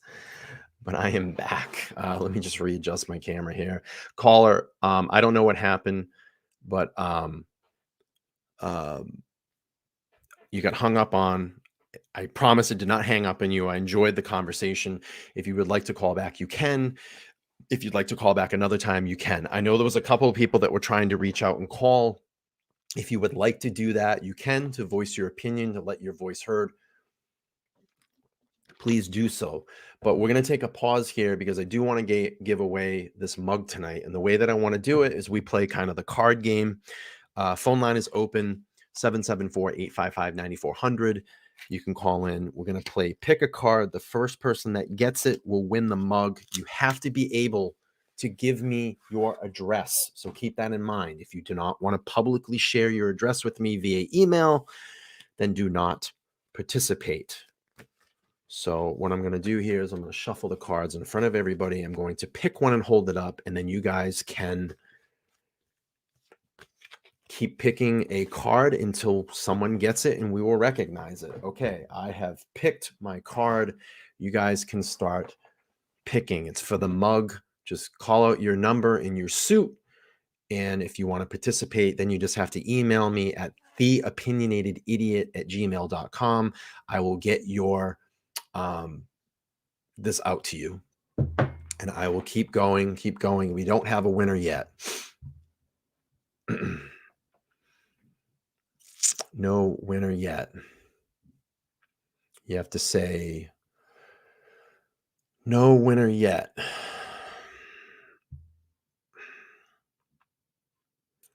Nope. I don't see a winner.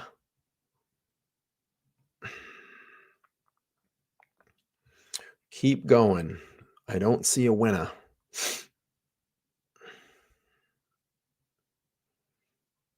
No jokers. Still no winner. Let me go back and look up and see if I see anything. I don't see anything. I don't see anything. I don't see anything. Still no winner. Let's see. Still no winner. Wow. Come on, guys. Or ladies and gentlemen. I think I see a winner. I think I see a winner. I see a winner. I just got to wait and confirm that it is, because this comes through a little bit slower. Then you guys can stop. I see a winner.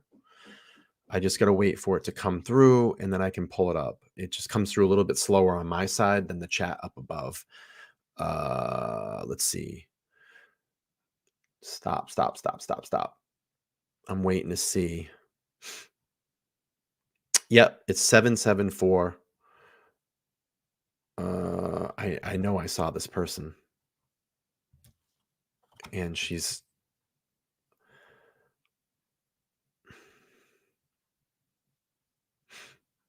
Did I miss it? I saw the person. Sorry. Let me see. My chat on this side is really slow. It just needs to catch up here. Don't guess anymore. I know I have the winner. I'm just waiting for it to come up. And then when it comes up, here it is. We got a winner. It was Christine Brown. You have won. You have my email address. Congratulations. Reach out to me and I will get this.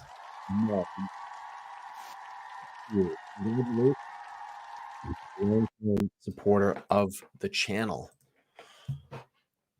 Good stuff. I will get this off to you. All you need to do, just email me your address and I will pack this up and get it out probably next week when I get time to go to the post office. Great. Good stuff. Great show. If anybody wants to call in, the number is 774-855-9400. I have a call coming in. Opinionated Idiot, you're live.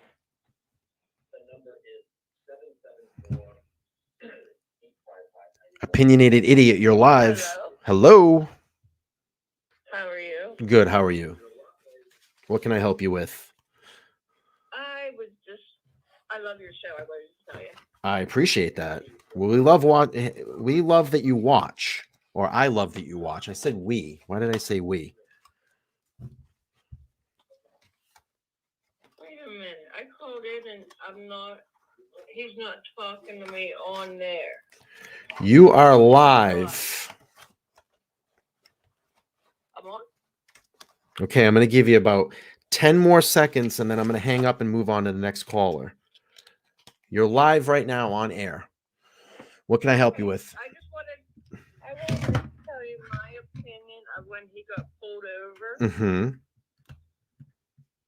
Because when he got pulled over, did you see the video where they showed his arm? I did. And you know what I think that is? What did you think? I think that a golf club. There were what? I think those were marks from a golf club. Okay. And why do you think that? Because of the imprint of the marks on his right side of his wrist. Mm-hmm. You saying that he got hit with a golf club? Yeah, I really think Ethan tried to knock the knife out of his hand with a golf club. Okay. What are your thoughts? I don't know enough. I mean, when I kind of looked at it, it could be an abrasion. It could have been a shadow. You know, that's the kind of way that I look at it. I was just more concerned about his body language. And, you know, as we know, the eyes are the window to the soul. So for me, you know, looking at the eyes and the body language just tells me a little bit more than his, you know, what was physically on him. So, you know, I see a lot of fear. I see a lot of something going on in that head up there. You know, they always say, if you look at Bundy, you look at BTK, you look at Manson, you look at the eyes, and it just, to me, a lot of craziness going on up there. Exactly. If you get a chance, watch True Crime Network, where they like he scoped in on the picture of his arm. And I Googled the type of golf club and everything, and that's exactly what I think it looks like. But I could be an opinionated idiot. I like how you tied that in. All right, caller, I'm going to move on with the show. I appreciate you calling me in and giving me your opinion, and you're welcome to call back at any time. Thank you. Bye. All right, take care. Bye-bye. Well, she thinks that it could be a golf club and that Ethan may have fought back. What do you guys think in the chat? Mama Joe's asking. She's Manny Joe. I said Mama Joe. Why did I say Manny Joe? I said Mama. She said, what brand? 9 iron? Golf clubs. It could be possible. I don't know. Maybe it's a Callaway. But great call, by the way. I appreciate it. I appreciate your opinion on that. Phone line is open, 774-855-9400. If anybody wants to call in. What are we? Almost at the 2-hour mark. Maybe we'll go about another 15 minutes and we'll wrap this one up. It all depends on you guys. If you want me to keep going, we can keep going. I really would love to field some live calls tonight, since this is going so well. Maybe it was the 3 of clubs.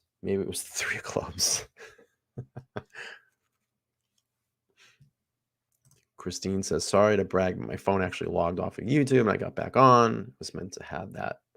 I was meant to have that mug. Yeah, you won it. You won it, Christine. It's all yours. All right. So what do we have? Let's pull this up. In the meantime, if anybody wants to call, let's go back to. Oh God, the pop-ups in these websites it's so obnoxious. There's so many pop-ups. But I'm going to go off to this. I wanted to pull this up just so everybody saw it. I think this is wrong. Bryan Kohberger's sisters lose their jobs despite family refusing to visit accused Idaho University killer in jail as he waits to find out if he faces death penalty. Wow, that's a very compelling Headline, and I'll read a little bit for this. The sisters of the Idaho murder suspect Bryan Kohberger have lost their jobs despite the family. The ads, the advertisements on these sites are insane. It's so distracting.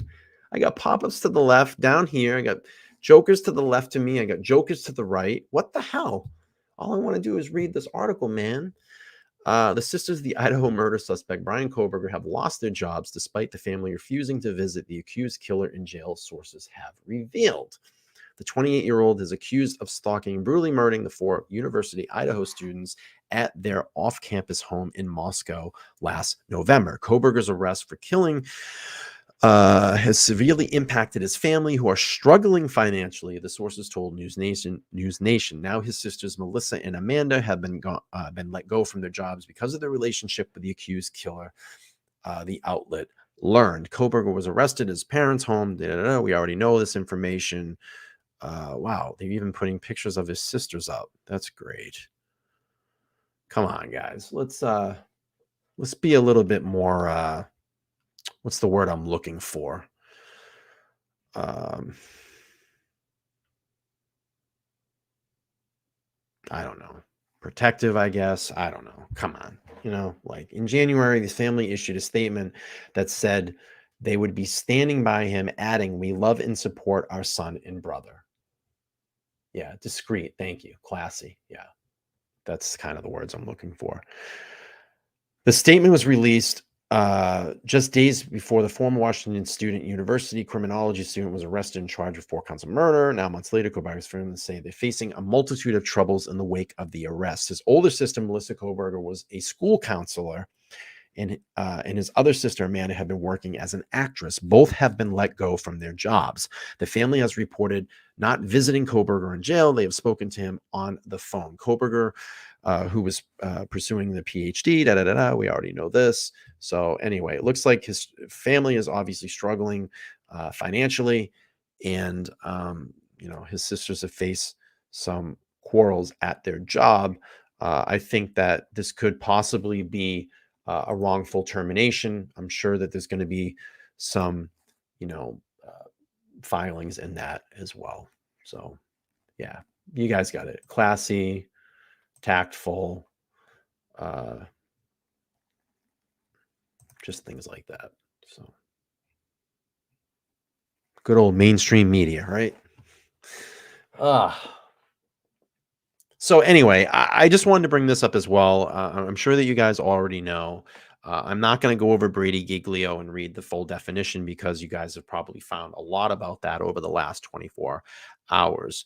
I did talk about, when this became a major issue in one of the probably the most famous case ever to be tried publicly, which actually spawned court TV, the O.J. Simpson trial in 1995. And I talked about how Furman's racist statements were never disclosed to the defense, and the prosecution had known, and that came out in trial.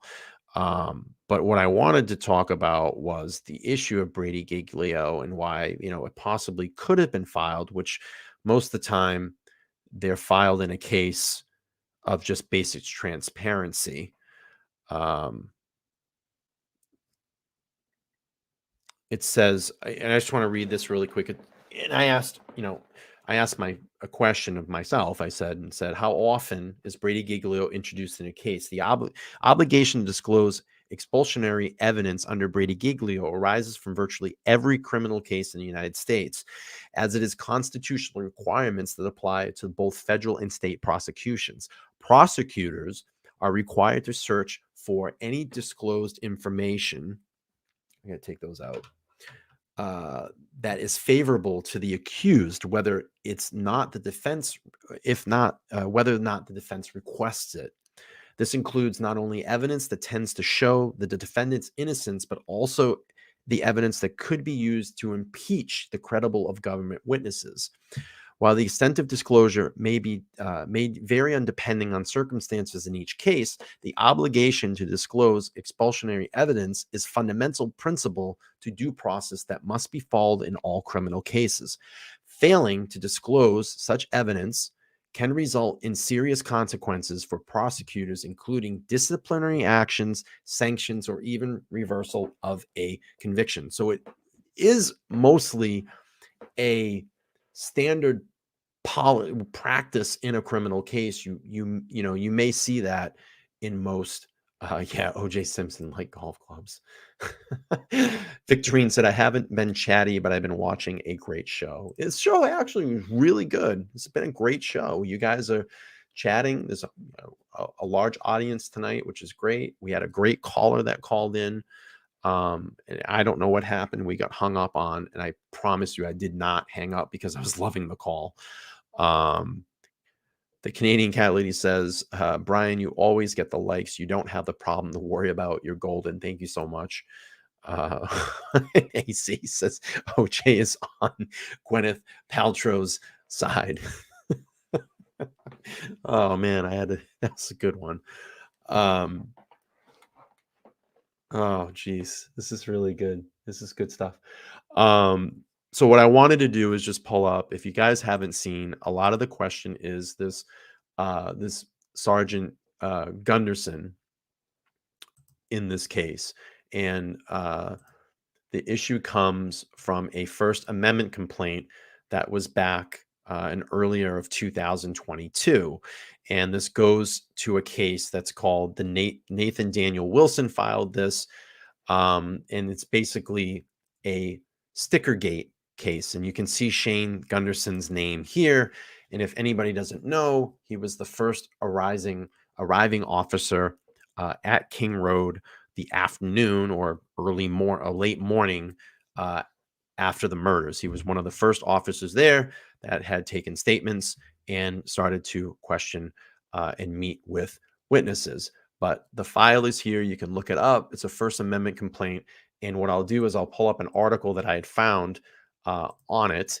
And again, I'm not sticking to a concrete thing like this is the internal investigation, because honestly, and this goes for any of the YouTubers out there too, we don't know. This could be a possibility of what it is. But the bottom line is we don't know. And this here, if anybody wants to read it, I'm going to drop the link here in the chat for you guys all to read if you want to look back and look this over. But I'm sure that you guys have read up about this. This is kind of the rumor that's going around online. I'm not sticking and saying that it's any type of concrete evidence. It's alleged that this is because of the internal investigation. I don't know. But anyway, basically this comes back to a case that's dubbed Stickergate.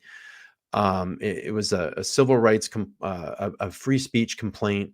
And apparently what happened was Gunderson was rough with this particular individual or individuals. And I guess did not read them their Miranda rights. And again, you can go in to read this if you would like to read more about this. I'm not going to read through all of this. It's a very long document, but I urge you all to take a look at this. And I'm sure that you probably already have read about it or heard about it on multitudes of channels so far. But there's a lot to read. They don't actually name, I believe from when I was scanning through it, they don't actually name the officers or officer that is involved, but you do have the other document that I did show, the actual filing. And you can see that here, the First Amendment complaint is at the very bottom of the page. So if you want to read both those documents, you can. I personally don't want to read through all of them. It would take me hours to go through it because the filing is like 29 pages, but it will give you some perspective of a possibility of what this internal investigation is. Army of Two is asking, Bryan, did you get my email last week answering the question you asked me about calling in? Just want to make sure you got it. I did get it. I respect what you said. Again, my phone lines are always open. If you want to call in, we can talk on a name level. You don't have to specifically say where and when or how. If you want to just say I have inside information, whatever you want to do is perfectly up to you. You don't have to call, but I do appreciate what you disclosed in the email. It's very interesting information. So yes, I am on Twitter. I'm not on Twitter as myself. I don't post there very often, but I'll give you the link to my Twitter as well. Twitter is here.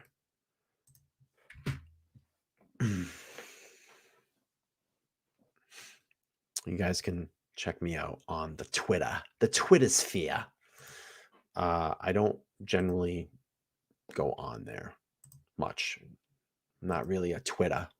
Twitter's just way too much for me, man. I'm old school. I'm very old school with that stuff. So I do not think it does, because he was the first officer on the scene. The head detective would interview and take over the investigation. That's what they're using the first officer on, just using the first officer on the scene. Oh, he was the first officer on the scene. It was in the airmail article. You can go back and check that out. Army of Two said, "Thank you so much. I appreciate your understanding. Glad I could share my information." Yeah, it's very fascinating. That was a huge insight, what you gave me. I'm not going to disclose what we talked about, because that's obviously between you and I, but it was very, very interesting information. Joe says, "Like, okay, I got locked out of Twitter for 11 hours, but I'm back. Twitter is the best for sports ball." The Twitter sphere. So what are we doing? Are we going to keep Bob wants a sub count. Well, let's take a look. I am at 2929. Let's see. I'll tell you, getting to 3,000 has felt like a mother flopper. It's killing me. I just want to get over the hump. I want to be on. I want to get past this 3,000, and then I want to get to 5,000, and then I want to get to 10,000. We are right now 2988. We're getting close. If we have more shows like this, I think we'll get it. It's getting there. It's getting there. Like I said, my goal is to get 100 people in this room every night and get all of you guys back here, the ones that really watch the show consistently. All right, I'm going to keep the phone line open for a little bit longer. Maybe we'll truck on another 5 or 10 minutes. If someone wants to call in, you can.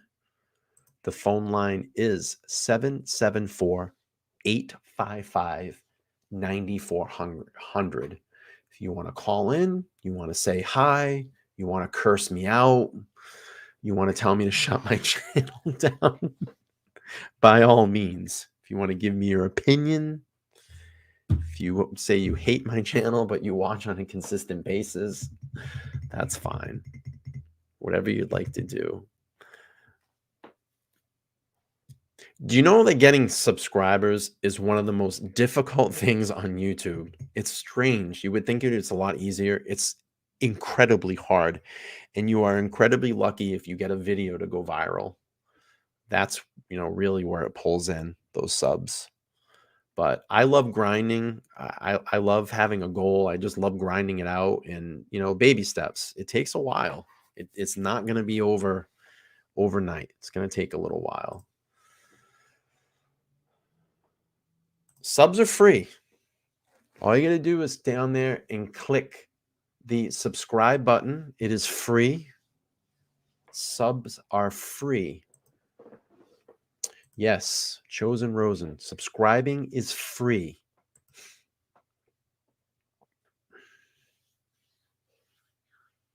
So how did you guys feel about the caller, the first caller? Does this sway you a little bit more in a different direction? Do you think that I was too passionate or hard about my questioning? Was I resistant? It was too long? I did have some other calls come in.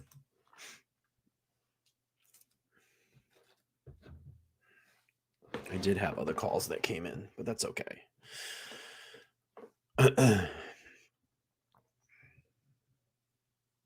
95 people. What can we do? What can we do? You guys want me to stay on a little longer? Do you want me to stay on a little longer live? I can do that. If not, we'll wrap up the show.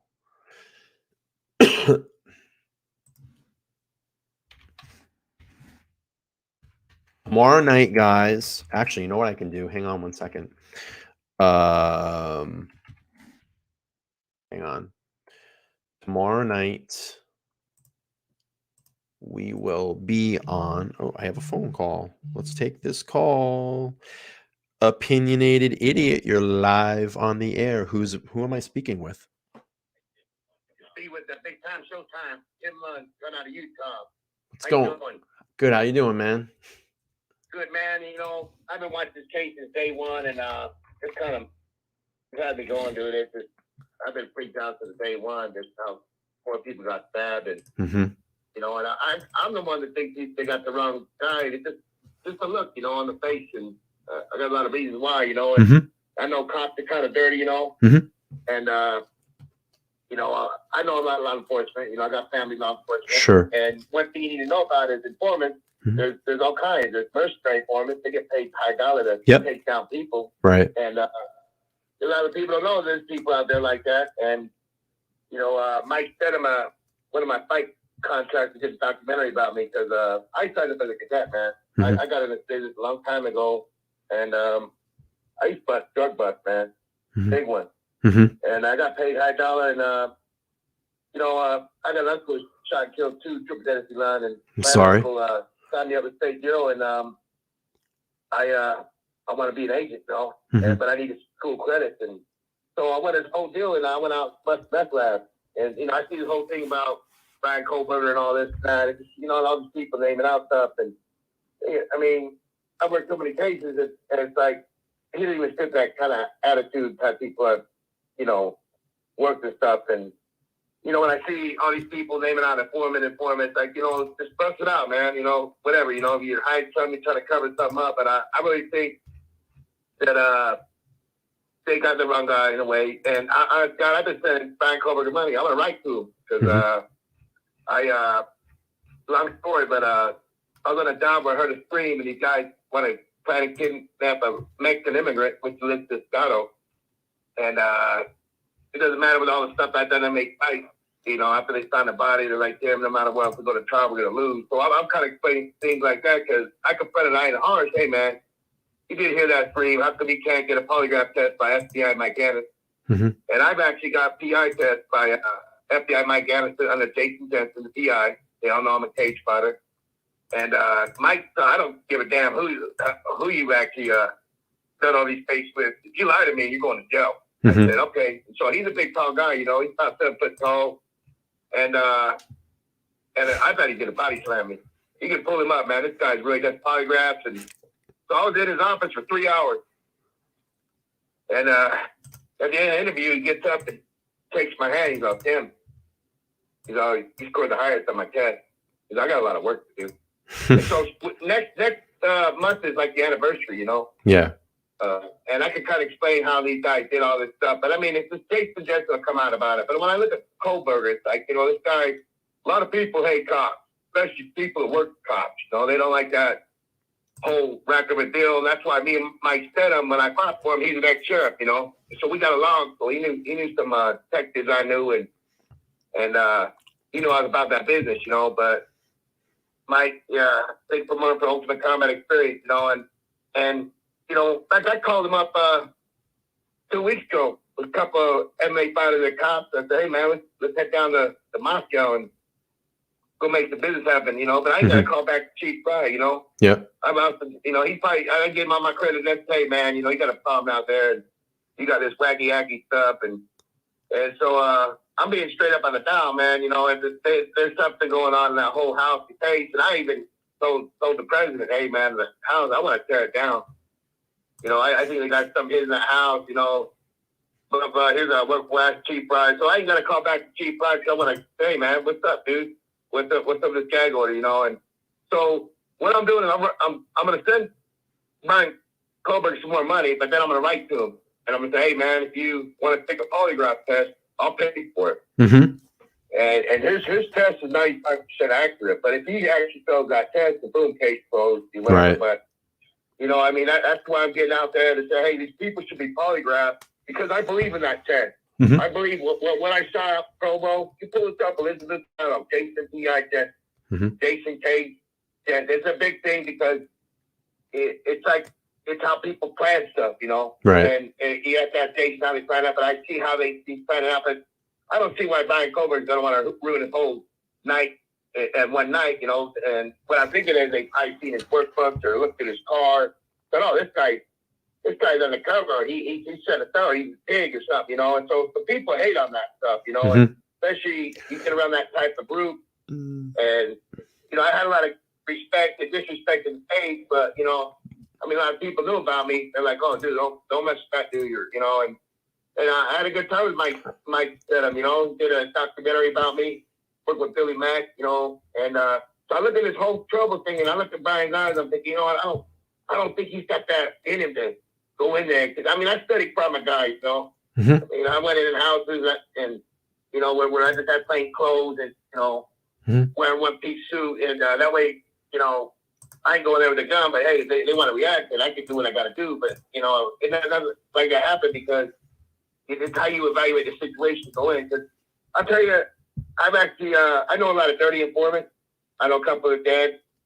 And when they mention that, it's like, wow, somebody's trying to pinpoint the stuff, you know, and they want to get up on charges. And I've seen a lot of cases where informants, they turn on their act or they do something. And so there's a lot of hate. You know, and so when they sign up in a little packet, you know, you know, you got to know the employment packet. That's what you need to pull up because you got something, and our colleagues agencies are interested in, they're going to pay you. Yeah. But the main thing I would take it up is the DEA pays more, and you know, you got state cops, or the state bureau, they pay better, but they have control of the whole thing. But these city cops, like they're trying to make a case themselves, and they don't know what they're doing. And then you got that Chief Payne, 3 years. And he's a homicide detective. I call that BS. So this whole internal affairs thing, you know, I mean, when I started out at State Bureau, they had an internal affairs unit. And my sergeant, special agent, you know, Kavanaugh, she said, hey, you lied to me. I'll jail you. And so the whole thing is, they're pretty serious about that, you know. And there is some dirty cops out there, you know. But it's just how they misinterpret it because you got one informant that comes out, you know, stashes stuff, hides it in the house, just to get up on a charge and have the house illegally raided. You know, I got a lot of stories to tell, but, you know, like I'm keeping focused on this whole case because it still puzzles me, you know? I mean, I just hope to God they get the right guy, but I'm very interested, you know, and see what Kohberger says. Hey, you know, look at me, Kohberger. This is who I am, man. I want to know what you are. You have the same kind of outfit I wanted to do, blase, you know. Are you down to take a polygraph test by FBI Mike Dennison? If he says yes, then, you know, there's going to turn things around. And so I'm not ready to do it yet because they got this gag order, and I don't think that the Latah County Jail is going to say, okay, we're going to release Tim's information. But if they release it me, I mean, they already know who I am. So I've already taken point to them and say, hey, man, you know, you guys want to come out and make something happen, you know? And I get a call back from them, so I call it BS. Like, you know, when they first started this case, this whole thing happened, they had a tip line. And these people, because I had my theory, you know? And this lady had no experience, and she just like taking all this. She's like, "Oh my God, it was just too much for her to handle." And so I straight out called the dispatch lady back. I said, "This lady's gonna F the case up. First of all, she don't have no experience taking phone calls on criminal cases, especially homicide." And that's when they changed over to the FBI. You know, so the FBI was taking. It's strange. I did not hang up. It's just the way that this app works. I got another call here. I'm gonna take caller. I'm sorry, I did not hang up. It's just the way that this app works. If there was another person that was trying to call in, please call back. You can now. The line is free. Sir, thank you for calling. I appreciate your story. Everybody's loving you in the chat.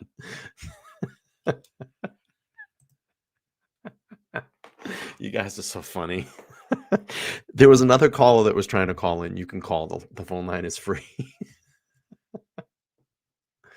Oh man, that was a great call. Thank you so much. I appreciate it. You do have a lot of stories to call. I appreciate everybody calling in.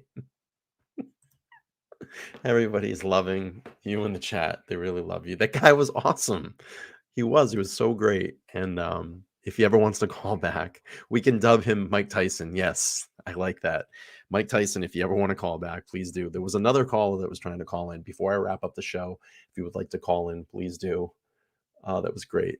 You guys are great. She says I'm crying. She's crying. You guys are awesome.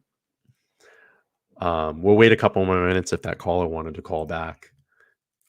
And I don't know what it does, but I think when the phone goes too long, it must have a natural, when your phone screen shuts down. I think that's what happened. But if anybody would like to call back, I had a 414 number calling. I don't know if that was the same person, but I'm going to leave the phone line open for another couple minutes. We'll get ready to head out here. It's getting late here on the East Coast. The viewers are dropping off. Let's see. Let's do a sub count check. All right. Let's see where we're at. We are at 2989. So I get to change this. We're so close to 3,000. If anybody's over here that hasn't subscribed yet, please make sure to subscribe. This is a very, very interactive show. Tonight has been an amazing time. It's great in the shows that I can just come on and I don't have to do a lot of work. We can just kind of hang out and have, I don't try to make it funny because this is definitely serious. But that was great. He needs to call back and finish though. Yeah, if the caller wants to call back, he can. If not, we're gonna wrap it up here in a couple of minutes because the watchers are going away. And tomorrow night, anyway, I want to go over and do this for you guys. So let's see. Tomorrow night, Drunk Turkey at 8:35 p.m. Eastern Standard Time, 7:30 p.m. I got another call here. Let's call in. Opinionated Idiot, you are live. Who am I speaking with? Hey, man, I didn't mean to talk so fast, but okay. I know you got a little bit of time. Yeah. I got to slow myself down. It's okay. People are kind of like, what the heck is this guy? And, that's why they call me the big time showtime. They loved you. They dubbed you. They dubbed you Mike Tyson. They love you. You know why I sound like that? Because the fact is, when I fought Kashim the Dream Peterson, he sounds just like Mike Tyson. Uh-huh. At the end of the fight, I like the big pennies are coming out. Everybody looking like this big bodybuilder. Now he's a big Hollywood star, Yeah. And he's doing big things. He's actually from your area, Pennsylvania. Okay. Well, from Bryan Kohberger's area. I think that's it. Yep. No, he whipped the shit out of Bryan Kohberger quick. But no, it's not something like that. But I'll tell you what, this whole thing about when I talk about informant, and informants can be known as straightforward, especially dirty ones. And you look at the people, because sometimes cops trap people, they set people up, and that's probably what they're looking into right now. Hey, I was trapped by this cop. Sometimes cops say things and lie to fool people, to what they call it, turn someone in, or CI form where they can get a search warrant for a house. Mm-hmm. That's the game they play. They need 2 search warrants to make it into the house. Sometimes they go with someone, sometimes they don't. They do what they do is that's great control, and it's a big deal. I mean, there's about 10, 15 agents, the big one, and they don't play, they're pretty armed up, and you either have a chance to wear a wire or you don't, or it's all it is. But there's some that don't wear wires, and it kind of messes things Hey, up. sir, I'm gonna take this other call so I can get the opportunity to get another caller on. Okay. Okay. But you're welcome to call back at any time. No, I will, man. I've seen your show, man. I just kind of want to clear some things, but I know, but Well, when I get that letter back from Kohberger, I'll let you know. But anyway, yeah, please do. See you. All right, bye-bye. Caller, please call back.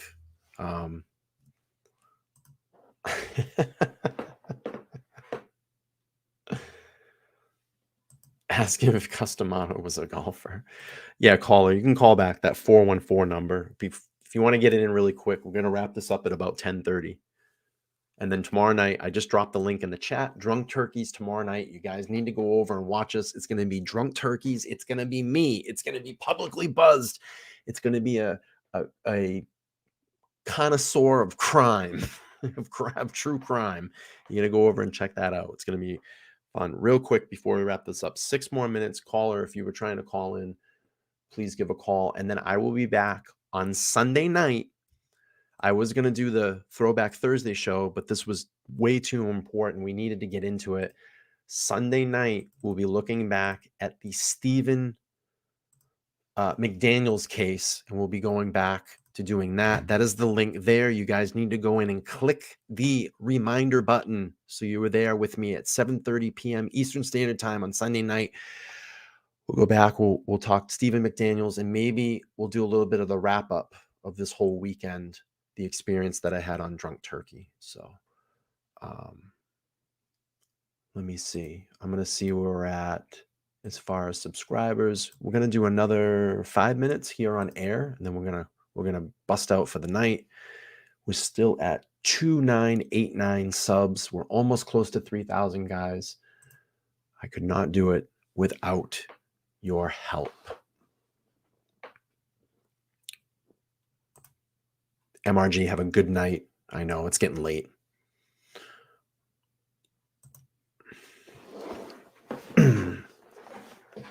Caller, you got about another 5 minutes if you'd like to call back. If not, we're going to end this up pretty soon here. What did I saw one thing that I wanted to play about that sheath. Hang on. And this actually talks a little bit about the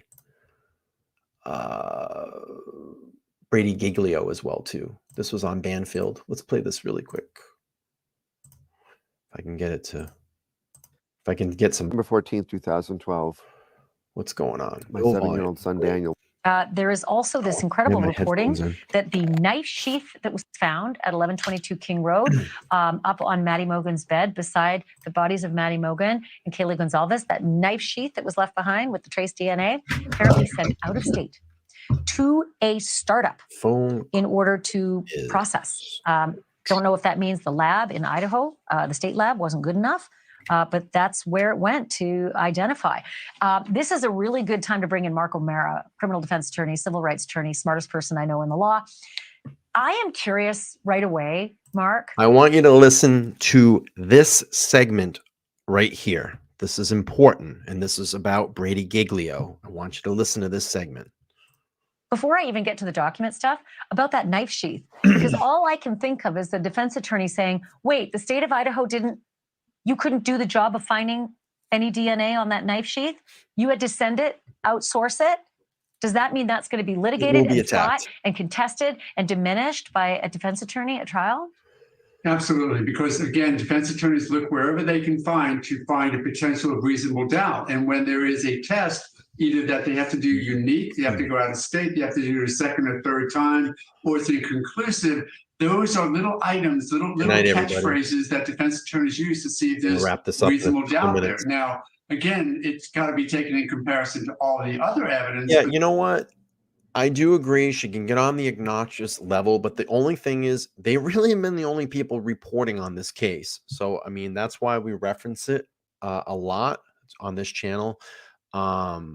I'm gonna pull this because I'm probably gonna go off air here in a minute. Did you guys see the new intro tonight? Did you like the new intro? If you haven't seen it, would you like to see it really quick, or do you want to wait for it when I go live again? Did you guys see the new intro? I'm wondering some feedback on that. Do you want me to play it for you real quick before I go? Would you like me to play it? I can play the intro. I get a $5 super chat from Christine Brown. She says, "You are the best. Thank you so much." And I will play that. Let's give her a cheer. All right, let's play the intro, and then I'm going to do the outro, and I'm going to get out of here. All right, ready? New intro is this. The Opinionated Idiot.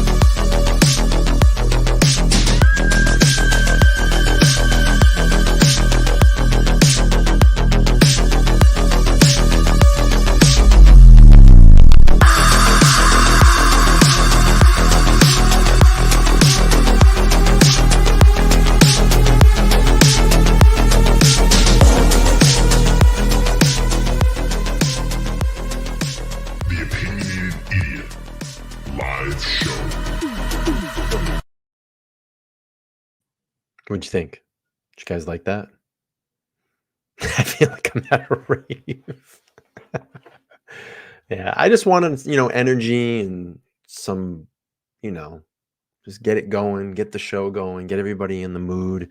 The kid that worked on it did a pretty good job. I was expecting a little bit more and a little better, but for what I paid for it. But it's usable now. We'll use that.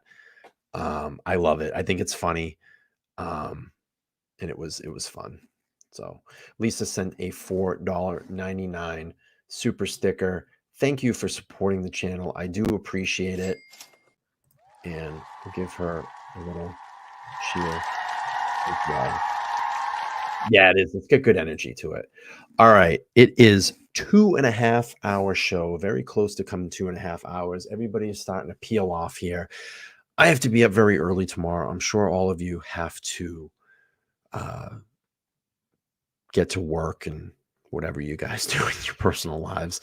You have my email, you guys know, or ladies, because I have more women that watch my channel, which is, I thought this was going to be like and no offense to the women, I'm just saying, I thought guys would be more interested in true crime, but I have so many women followers. I think it's fantastic.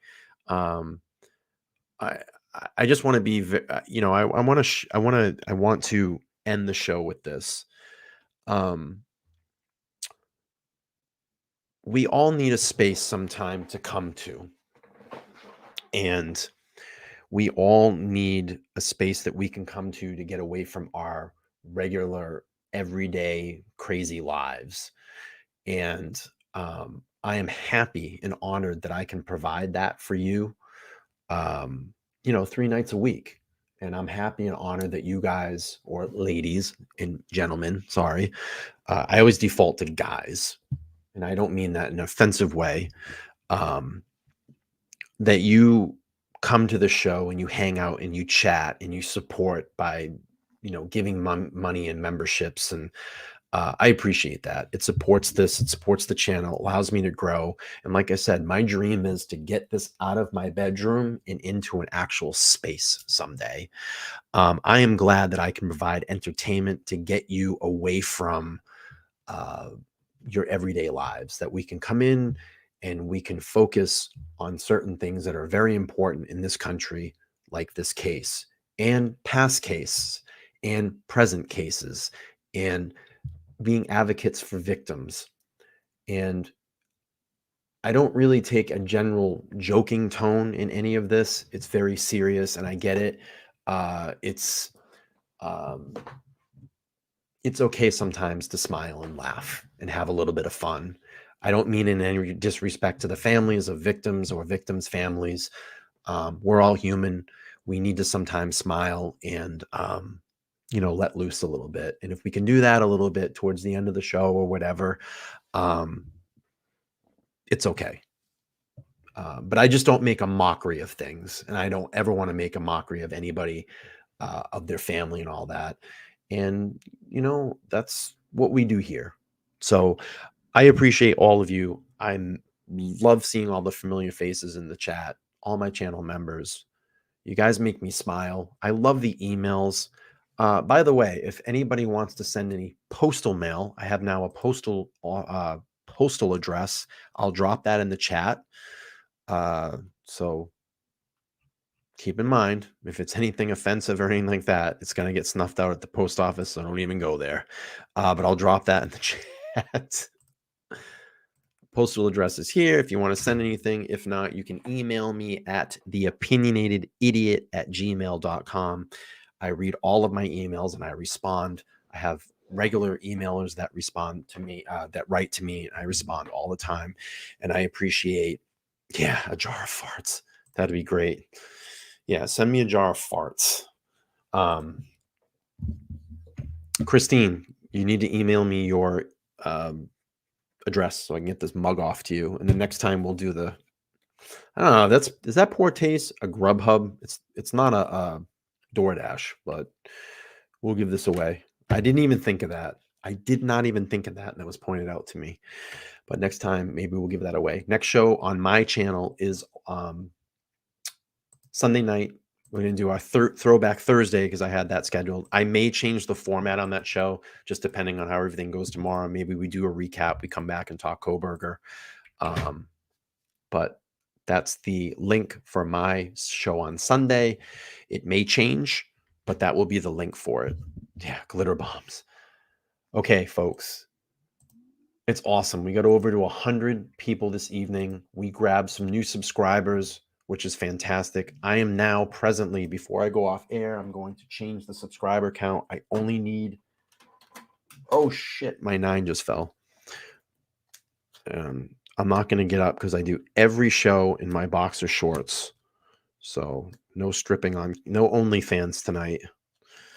Let me see if I have another. I don't. But we hit 2,990 this evening.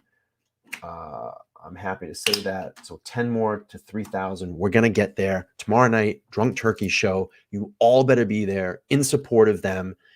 And then we're going to try to get this kind of community over here on our existing channels. Maybe all 3 of us can work together. Drunk Turkey, Publicly Buzzed, and Opinionated Idiot. You all have a fantastic evening. The calls this evening were fucking amazing. It was so fun. This was a really, really fun show. I hope we have more shows like this in the future.